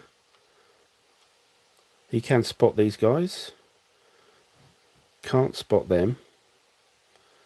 1, 2, 3, 4, 5. Can spot force K. So let's do force K first. It's currently located 1, 2, 3, 4, 5, 6, 7, 8 away. So that's a -1. 10, lovely. So that's, we know exactly what they, no we don't know what that is at all. Oh no, it's a cruiser force, isn't it? Yeah, we've got the level 3 on that already. So the chip +1 doesn't matter, but that located gets replaced with a spotted.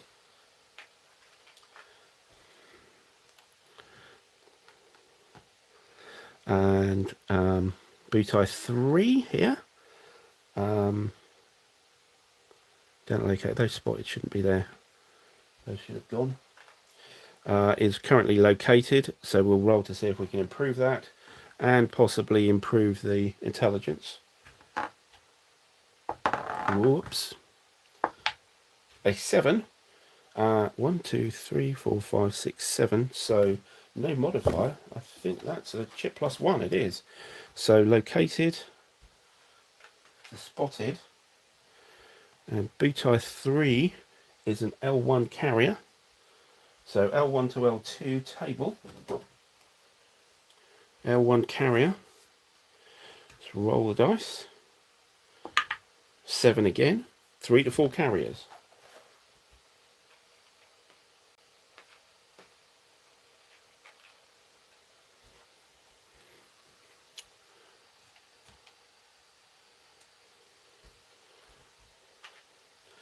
Okay, good.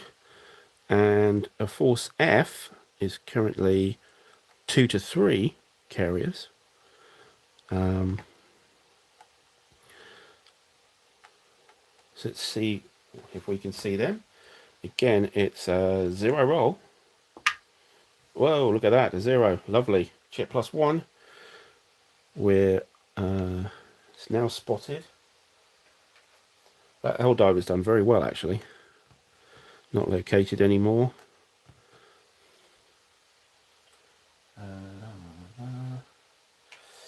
Right, and I got a chip +1, so this is going to level 3. So force F, it's a 2 to 3 CV. So 2 to 3, we're on a new table, carrier forces table. So it's currently L2, 2 to 3 carriers. its known air strength. I don't think we don't know its air strength, so it's unknown. And then we roll to see how many carriers actually are there. So 1 to 4, it's 1 CV, 1 light carrier. 5 or 6 is 1 and 2. 7 to 10 is 2 and 1. So we're on this line here. There is no modifier. 6. A 6 is 1 fleet carrier and 2 light carriers. So that's our level 3 chit there. So note, this still hasn't got a buoy assigned because it hasn't flown anything.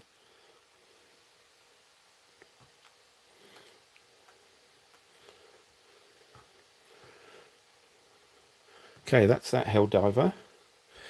This Helldiver, 1, 2, 3, 4. So not going to spot anything. This guy, 1, 2, 3, 4, not going to spot anything. This guy up here though, 1, 2, 3, 4.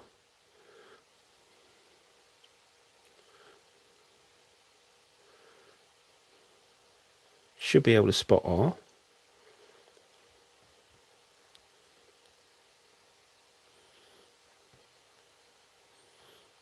And possibly these guys as well.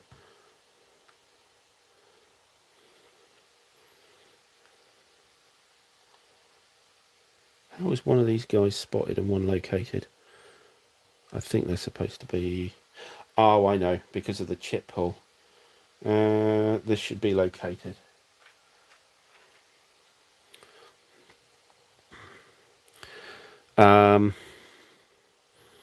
So let's try and spot Force R here.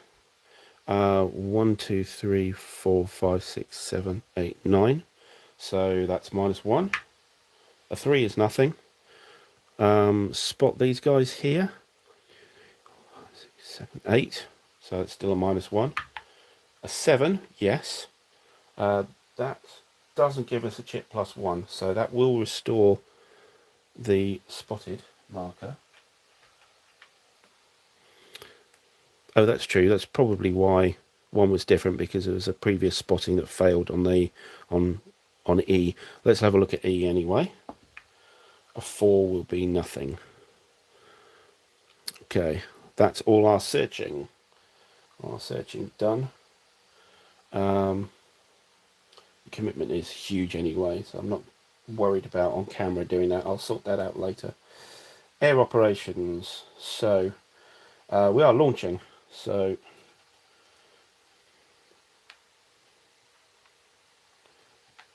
launching 4 fighters to air mission 7, which will have 16 fuel, and intercept 7 will be at the task group hex. Right, so that's launching. Raising, servicing, no. Hangar to servicing, no. Lower flight deck to hangar, no. Land, now. We kind of have to do some landing here. Certainly, maybe we should just wait a turn. I know it's a negative modifier, but we'll wait a turn for 1 and 5.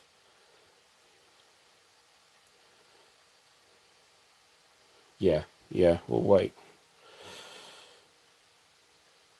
Yes, okay. Let's just hope we're not going to get some more air raids, because we're going to have a lot of guys on the deck. We should really land somebody today, but right now. But this air raid coming in, we'll do it in the next action phase. Okay. So no landing. Air-to-air combat. Right. So we have Intercept 3. Intercept 4 and Intercept 5. Intercept 5 I don't want to use. He's on critical fuel 2. I want to use 4, but that put him on critical fuel 1. And I want to use 7. That's 1 for launching, 1, 2, 3 for combat. So 4 and 7. 4 and 7. 4 is 5 fighters, and 7 is 4 fighters. So we'll start with 4. They're coming in. They got 3 escorts. We don't really worry about the escorts. We have to commit at least half, so we need to commit 2. So 2 will go against the escorts. That's 2 fighters. -1 on the table. Where's my table gone? There we go. So on the US table, 2 fighters with a -1. A 9, nice. Which goes to an 8, which is just 1. So we eliminate 1 of the escorts. The escorts, there's 3 of them. Fire back. It's a 10, ow. Is an E, so they shoot down 1 of us as well. So that's our first fighter down. They are in the group hex, so they can be rescued. They're basically worth less victory points to the Japanese if the aircraft goes down in the same hex as the task force, because the pilot can be picked up. And we knocked out 1 of theirs. Yeah. Okay, so having had our 2 come through, we have 3 going against the bombers. So 3 going against the bombers. It's on the 3 table, 3 column with no modifier. It's a 5. 5 is 1 down. Well, chipping away. Well, we don't have a lot of time to chip away, but at least it's a chip. 7 coming through. Right, then we have Air Mission 7. So now they have 2 escorts, so we only need to put one interceptor against them. So we're on the 1 table, -1. It's a 3. A 3 is no result. They have 2 coming back. Another 10. It's another E. So they shot us down. That was them. So actually lost 2 fighter aircraft first in the game. I think I saw some chat.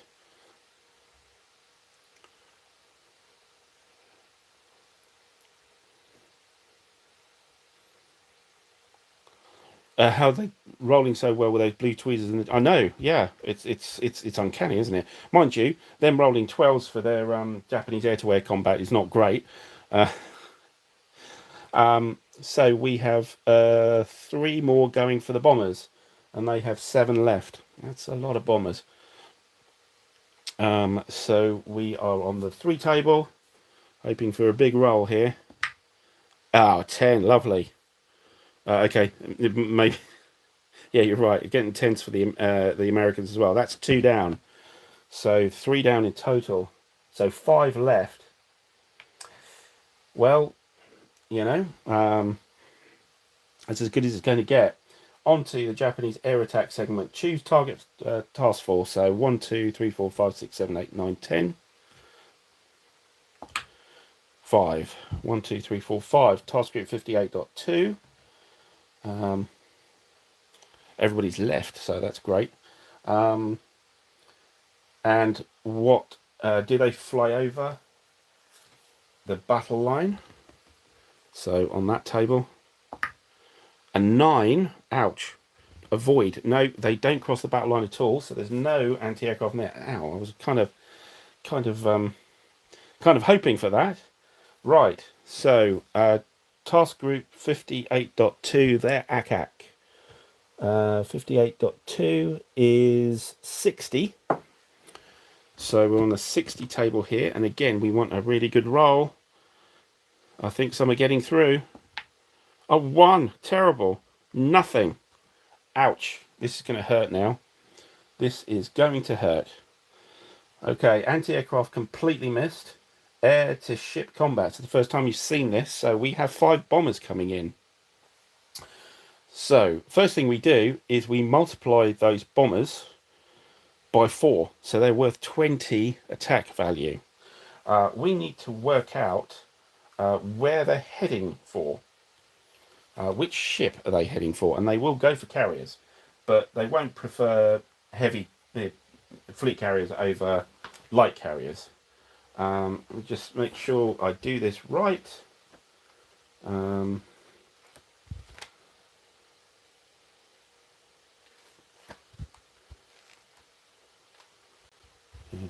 Ship tactics, attack procedure, yes.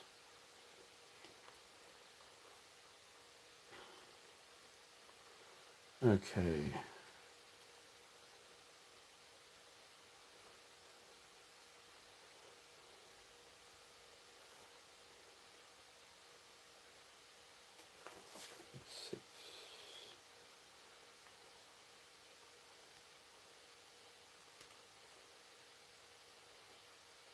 Okay, so we don't split up yet. We go to our attack die rolls chart. So our air attack strength, or their air attack strength, is 20. And we get on the chart to 21. We're not quite there, so we're on the 18 chart. They get 2 attack rolls with +1 modifiers. So they will affect 2 ships. Well, both might affect the same ship, but 1 or 2 ships are going to be affected here. Okay, so air attack damage table. So we get 2 rolls with a +1 on each. We don't have any ready units on flight deck. No landed and no air units in servicing box. So we roll the 2 dice. We've got 2 dice here, and there's a +1 on each, and these are the damage numbers. 5 and a 9. So who's going? The 5 is 2 damage, and the 9, which becomes a 10. Actually, sorry, that becomes a 3 damage. It becomes a 6. So we have been hurt here. So that's 3 damage, and the other one, 9 going to a 10, which is 5 damage. 5 damage will completely cripple a light carrier, and it won't look pretty on a fleet carrier either. So yeah, this is not good. Not good at all. Alright, so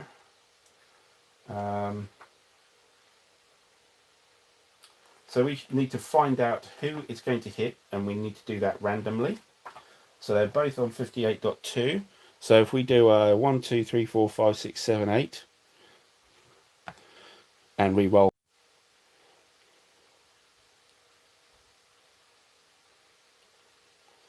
Immediately for exam, absolutely. Yeah, that was terrible. They missed the battle line, and Task 58 who completely missed. That was awful. I was kind of relying on that. Right. So yeah, find out which carrier for the 3, which was the first one rolled. So 1, 2, 3. That's the Bunker Hill gets hit for 3.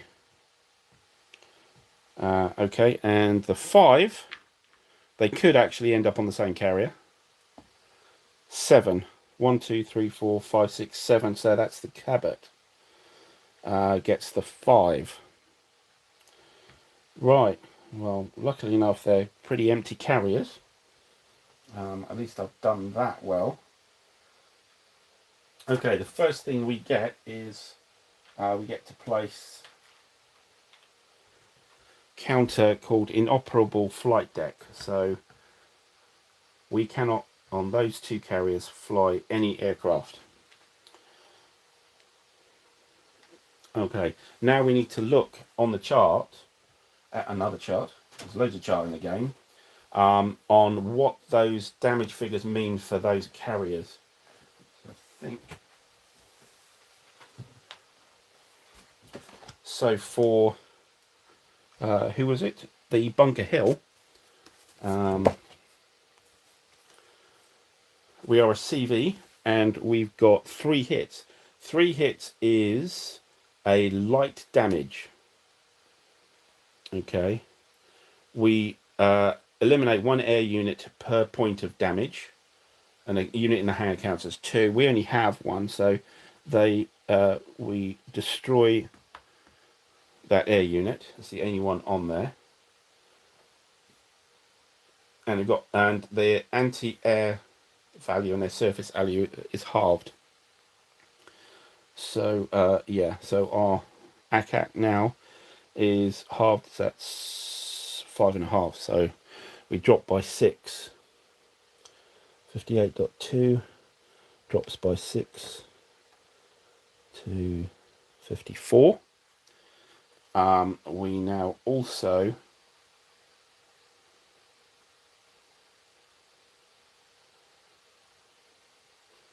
need to roll to see if there is a fire that starts. It cascades into all kinds of horrible stuff.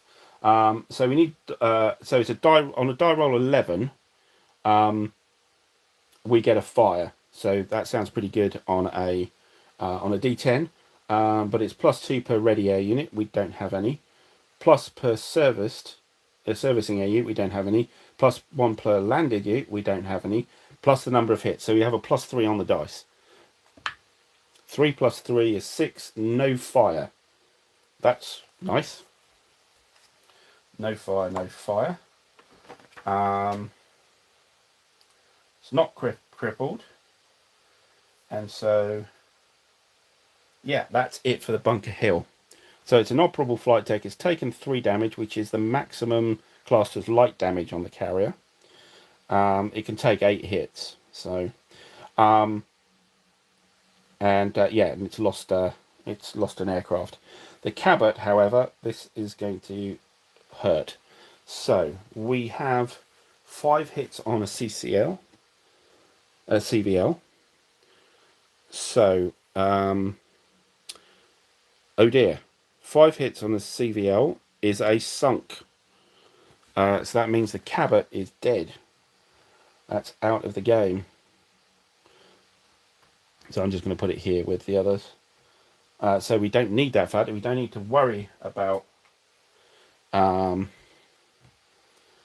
fire or inoperable flight decks. It's underneath the waves, so they have actually sank one of our carriers. Right, that's it for their air attack. We check for fire. So and that air raid now will be on its way home. And Butai 3 is here. 1, 2, 3, 4, 5, 6, 7, 8, 9. 9 hexes away. Be there. Alright. Great. Moving on. US air attack segment. Nope, nothing to do there. Advanced. We can try and clear the inoperative flight deck. Don't even do it on the same turn. I think we can, yeah. So we need to roll a 7 or more on the dice. An 8, yes. So Bunker Hill, I'll check, but I think that's all we need to do. Oh no, we don't roll on the same turn. That's correct. Yeah, I thought so much. And advanced phase marker. We're on to action phase 2.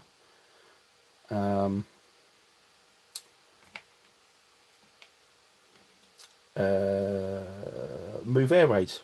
I don't think there are any air raids because we either shot them down or they blew one of our carriers out of the water. Roll for mission. Movement. We roll an 8. And draw chits. First one is Force R, which is up here. It's a surface. Are located. Reduces to an approximate sighting. And they follow mission movement 8, which is in this direction. That's R done. Next. Hope you guys are able to follow us. Now we get our US move. I would have been done last turn. That would have saved a carrier. Okay. So I think we should move. Should we stay there? Because we're actually going to recover quite a few. it doesn't really matter if you're 1 hex away. You're still going to use 1 fuel even if you hang about. So we will move to here.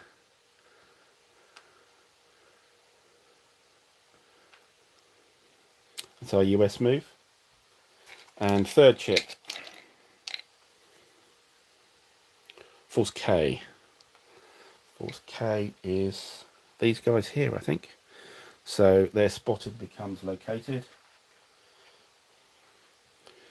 And they are going to follow in. The movement for this, for 8, is that way. So they move that way.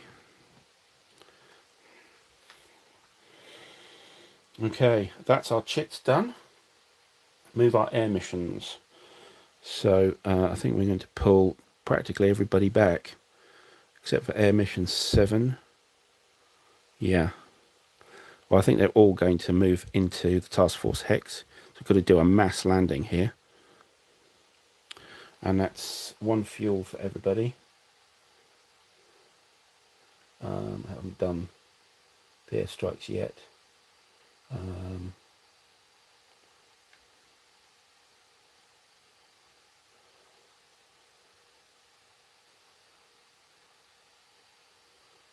Yeah, I'm down 1. Alright. Okay. Just at the fuel mark, let's just move our airstrikes.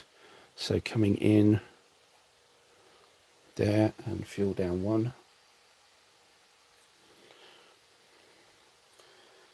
Right, no searches, air operations. So launching. Haven't got anything to launch.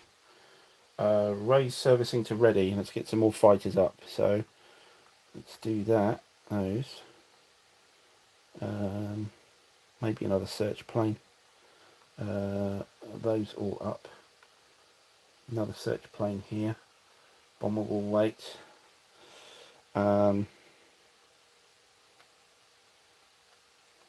Just the fighter there, just the fighter here. So yeah, bring up some bombers as well. TBM and SBE, TBM here. Yeah, bring that guy up as well. Bring this guy up. That guy up and that guy up. Yeah. Hangar servicing. Lower flight deck to hangars, none. Land. Lots of landing going to happen now. Lots of landing.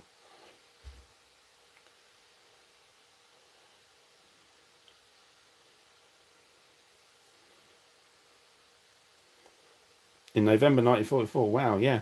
No, very good. Yes. So that would have been November. Was kind of is that Iwo Jima? Sort of think around Iwo Jima, I would have thought. Or was that Okinawa? No, Iwo Jima, I think. Oh right, no, very interesting. Very interesting. Okay.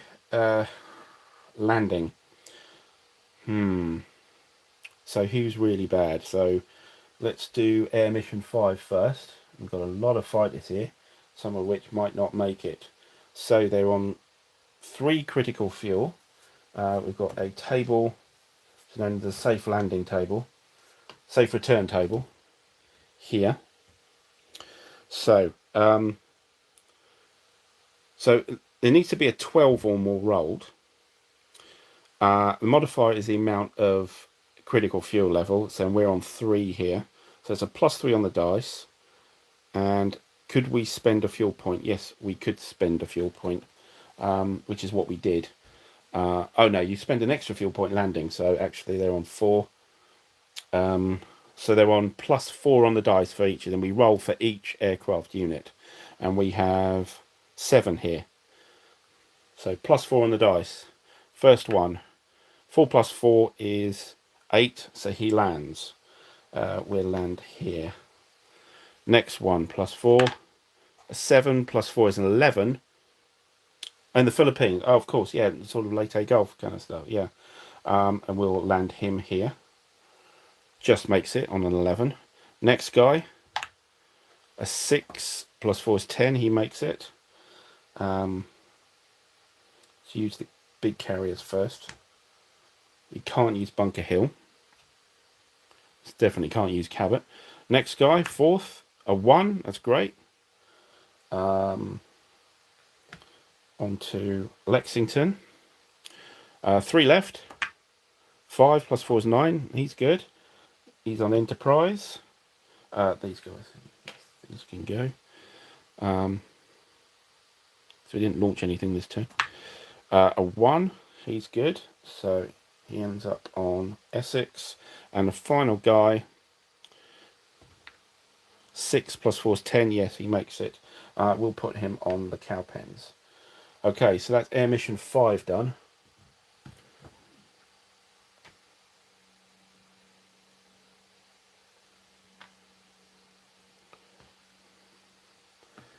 Next, who's next? Air Mission 4.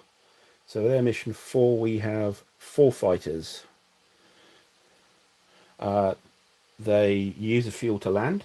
So on +3 on the dice. What we don't want is a 12. 10 plus, yeah, no, he doesn't make it, so he is lost. Next one, a 7 +3 is fine, it's a 10. He'll land, where we want to land him.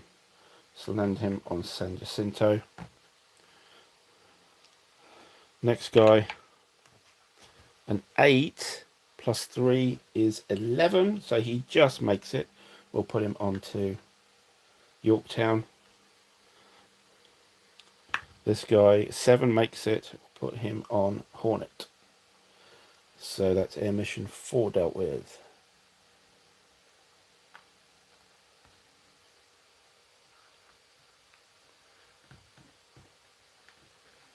Okay, who we got left? We've got 2 and 1. So let's do 1. That's on the -3. There's only 3 of them. So +3 on the dice. 5, he's fine.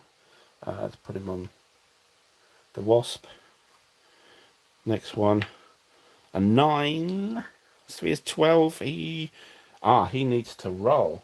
So on a 12 or a 13, we roll again. Eliminated on a die roll. Oh yeah, I didn't actually. The guy that died before, I had to roll for. So on a 6 to 10, he's eliminated. So let's do that one. 7, yeah, he's dead. And this chap, on an 8, he's dead as well. Okay. Or crashed at least. Last one, a 1, he's fine. Let's put him on the Bellow Wood. That's Intercept 1 dealt with.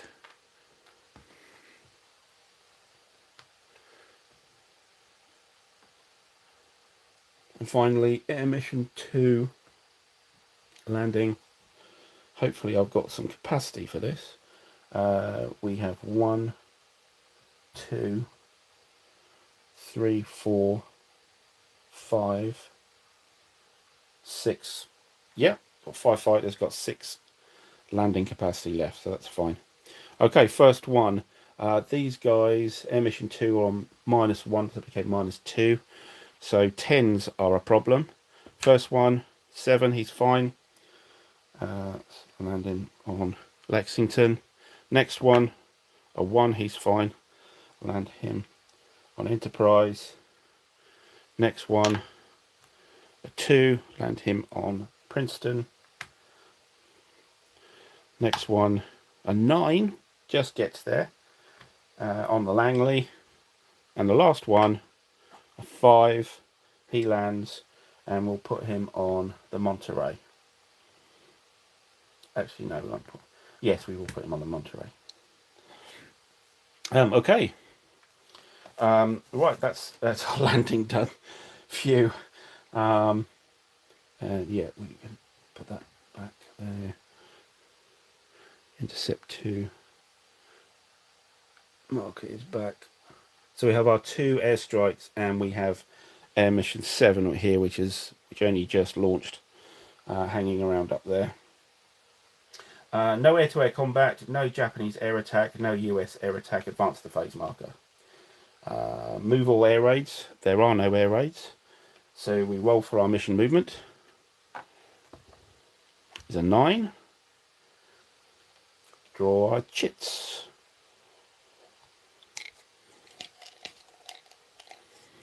Force F. Force F.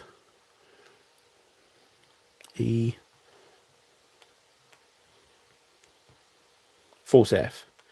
Have we had Butai 3 yet? No, we haven't. So this means Butai 3 isn't going to go. Force F is a CV unit. So let's see what it's going to do. Is it going to send an air raid in? Hope it doesn't, but there you go. So it's 0 modifier, and they are 1, 2, 3, 4, 5, 6, 7, 8 away, which is 0 modifier. So no modifier on the die roll. Looking for a 4 or less. A 9 is not 4 or less. There is a raid. So we do not know its strength. Okay. It is a level 3 CV and 2 CVLs.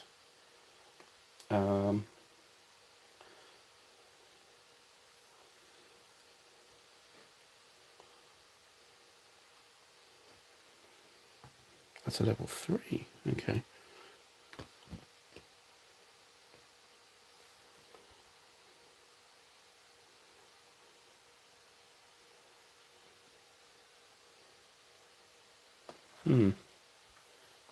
Hold on there a minute.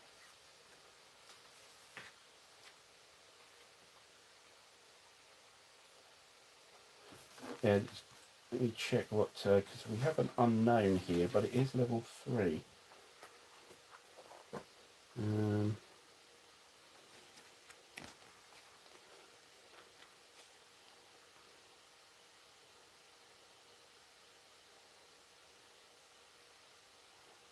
Okay, so we have an air value on the chit.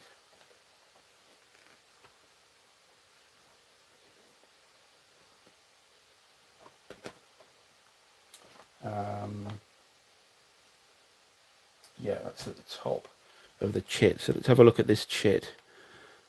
So this has an air value of 19.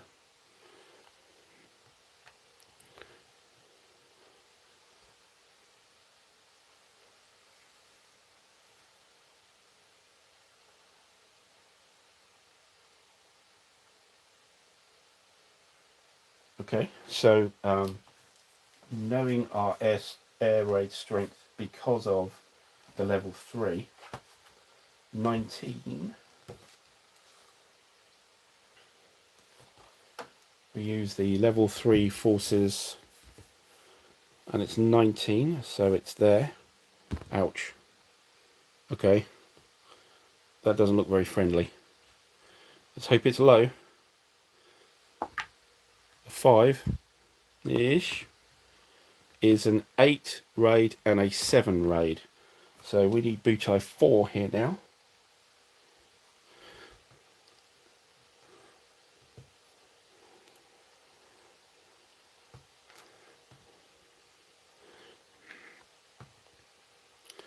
Uh, 8 and 7.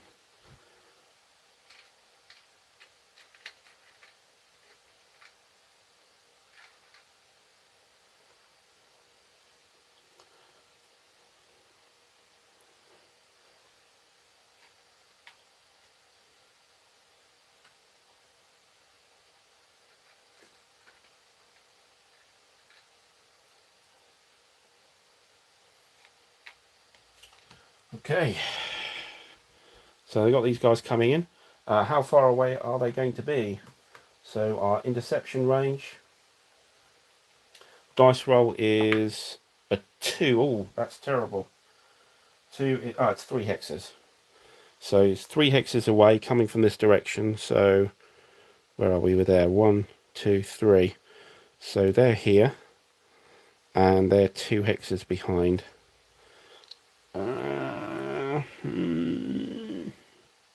Well, we've got some fighters available to be serviced to come in, and we've got intercept 7. Okay, this is going to be interesting. It's not as big as the double 11 we got last time, but okay. So Butai 4 is out. That's Force F. And where are we going to move? So Carrier Force, who are 1, 2, 3, 4, 5, 2, 3, 4, 5, 6, 7, 8 away. Move further away. So the opposite of, they rolled a 9, so they go that way.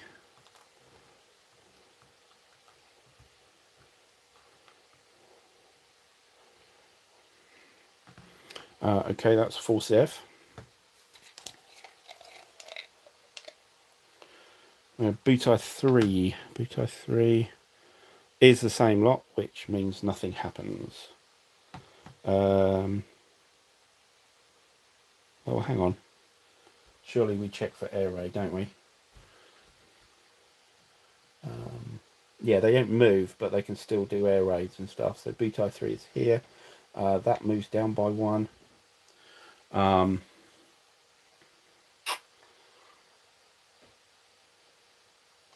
Okay, so we roll to see if there's another air raid. Though it's going to be massively reduced because we've hollowed out their air wings massively. So air raid generation table. So we're on a 0, of course.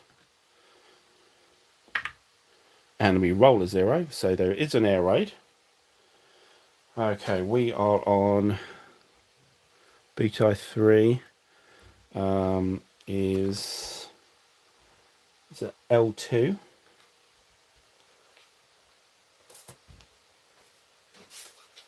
So it's known air strength. So our known air strength. So that's a number of air points on the display.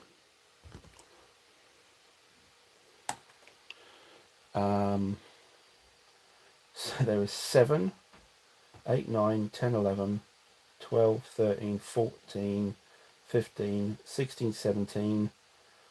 That's 22. So we've got 22 on there.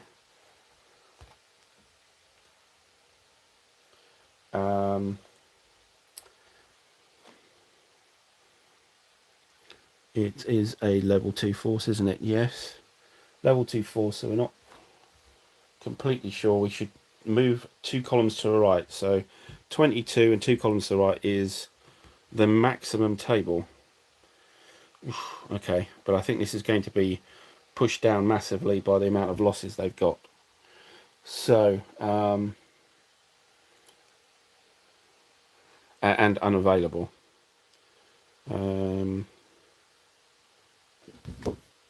Yeah, let me check I'm doing. Yeah.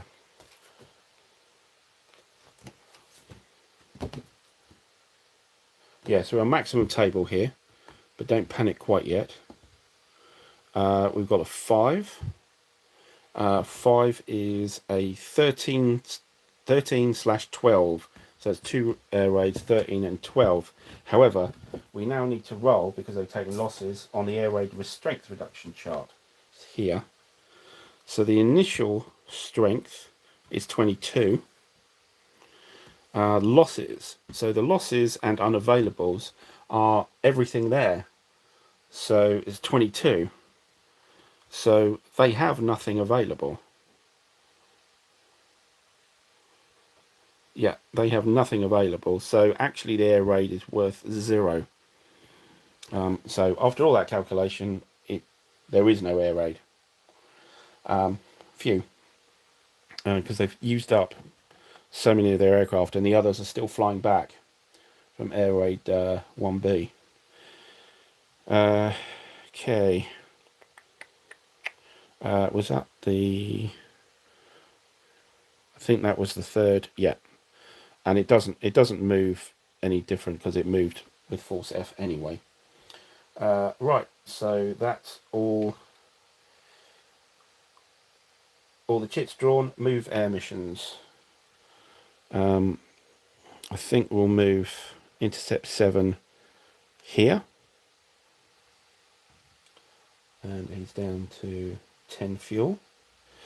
We move our airstrike here and here.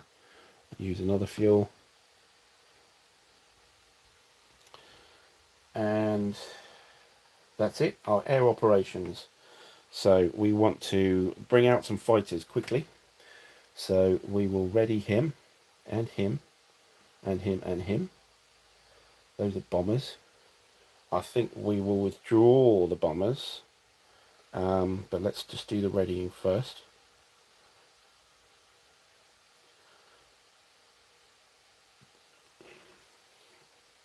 Okay, so that is race 17 ready.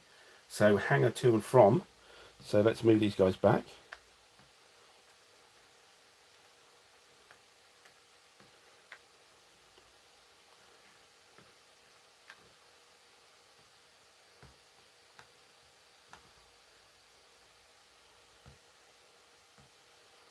Okay, and then lower flight deck to hangar. So we have a capacity. Okay, so we can't ready that guy because this guy is in the landing box. Is there another one we have a problem with? Yeah, those two can't actually service yet because there's no capacity to do it on the flight deck. There's 3. Flight deck limit is 3 for the for the fleet carriers. So to and from hangar. So I think we can only bring one in if we brought one in from servicing.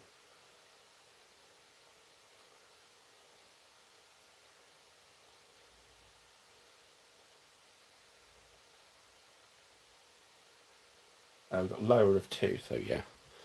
So those guys can come in.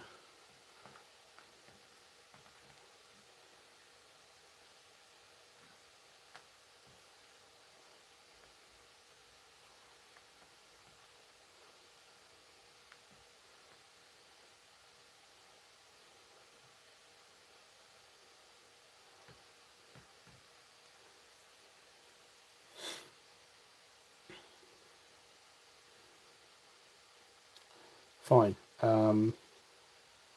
Landing, we're not landing anything. So, air-to-air combat, there is none. No air attack, no US air attack. Clear the flight deck of the bunker hill. Need a 7 or more.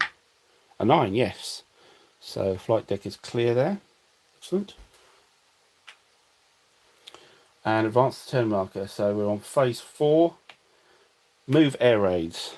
So we can move it on here and there. Roll for the mission movement. Whoa, God, look at that. I'm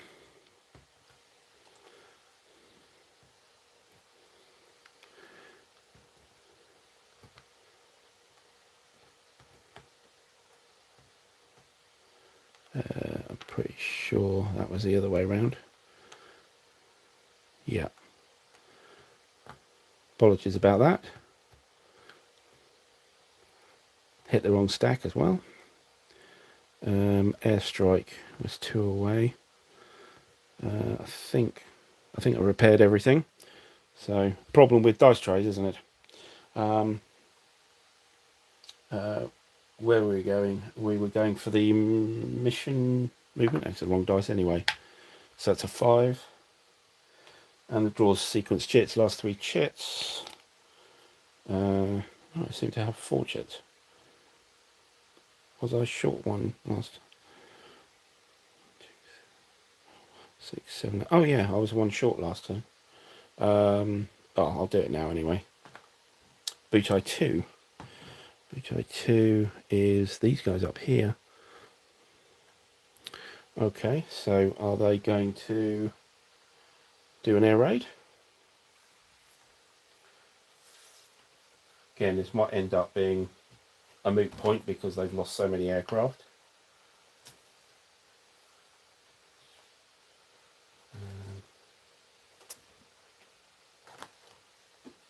Okay,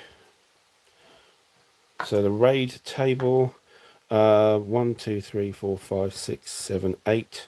So there is no modifier. 9, yes. Okay, so butoy 2 is an L2 with known air strengths. So okay, so our known air strength is 1, 2, 3, 4, 5, 6, 7. Air strength is 7. However, it's known to be 4 plus CVs. So 4 plus CVs gives us an extra 3 columns, 1, 2, 3. So on the 11 to 12 display, we got some stuff coming in here, I think. A 2 is a raid of 10, so a single raid of 10. Now we look at the reduction though, because they've lost a lot and a lot unavailable. So the initial strength is 10 for the air raid, but they have lost one, or is available 1, 2, 3, 4, 5, 6, 7. So with 7, it's actually a raid of 5 only. So we have air raid 2B coming in, and it has 5.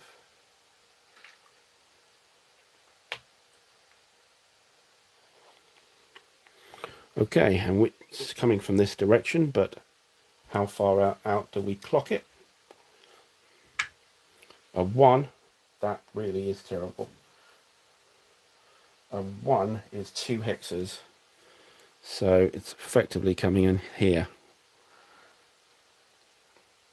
Ouch.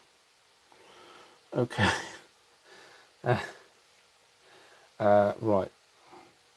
So that was butoy 2, but we still have the 3 to do this turn. So we have Guam, which doesn't do anything. We have Force E. Force E. Oh, we haven't moved butoy 2, did we? So we would have moved 5. 1, 2, 3, 4, 5, 6, 7, 8. 8 hexes would have moved away. So in this instance, it would have moved that way.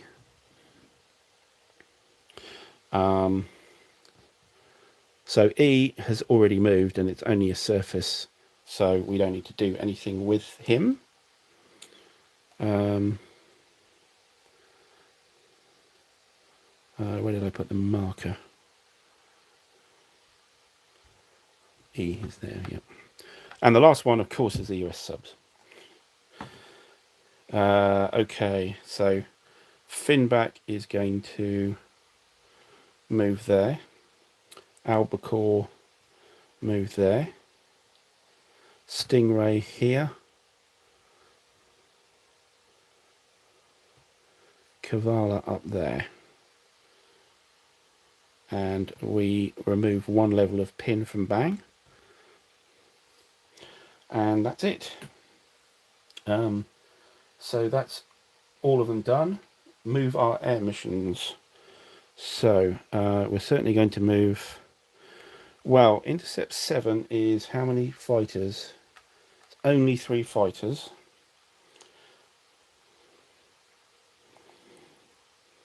Raid 4A is big, isn't it? That's, well, 8.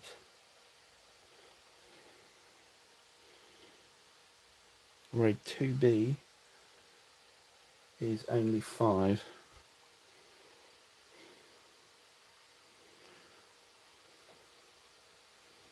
But I don't want it going too far, so he's going to move to there. And adjust the field marker is on 9. Our airstrikes will move in further. And our air operations, so we are going to launch some fighters. 1, 2, 3, 4, 5. It's not a lot of fighters. We are then going to go from hangar to servicing. 2 fighters. We can ready that guy. 2 fighters. Ready that guy. 2 fighters. 2 fighters. 1. 1. 1. Ready him. Ready him. Don't think. Yeah, because that's ready. That's fine. These guys can move up as well. Okay, so yeah, we're making ourselves vulnerable here, but we need to get some aircraft in the air. And yeah, we don't have a lot of fighters in the air. Alright. We're not landing anything. So, air-to-air combat. We have Intercept 7 versus Air Raid 4A. Air Raid 4A is unknown at the moment. It's got 8 factors. What is its escort fighter complement? It has 8, and a 7 it's 2. So 2 out of those are fighters. We'll stick 1 fighter on the escorts. So our shot is on the 1-1. 4 does nothing. Their fight back is 2. No modifier. A 7. 7 is an A. An A means one of them can attack our other fighters. So our other fighters are attacked on the 1 table. A 4 does nothing. Right, so we have 2 fighters in against the bombers. No modifier. A 2, absolutely nothing. So they used. So that was completely inconclusive. We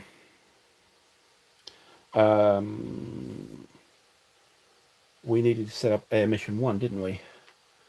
I forgot to do that. And put him on the board. So they actually could make it into that hex. When they were launched, you get one grace. So yeah, Intercept 1's going to come in as well. Again, we'll have 1 fighter against their 1 fighter against their 2 escorts. A 5 I don't think does anything. No, it doesn't. Their fight back on the 2 table. 5 does nothing. And then we have 1, 2, 3, 4 fighters coming through to their bombers. A 4 is 1 loss. So let's take out one of these guys. Okay. That's all we can do really for air-to-air. Oh no, yeah, no, that's it. Yeah, there is no air attack. There's no US air attack.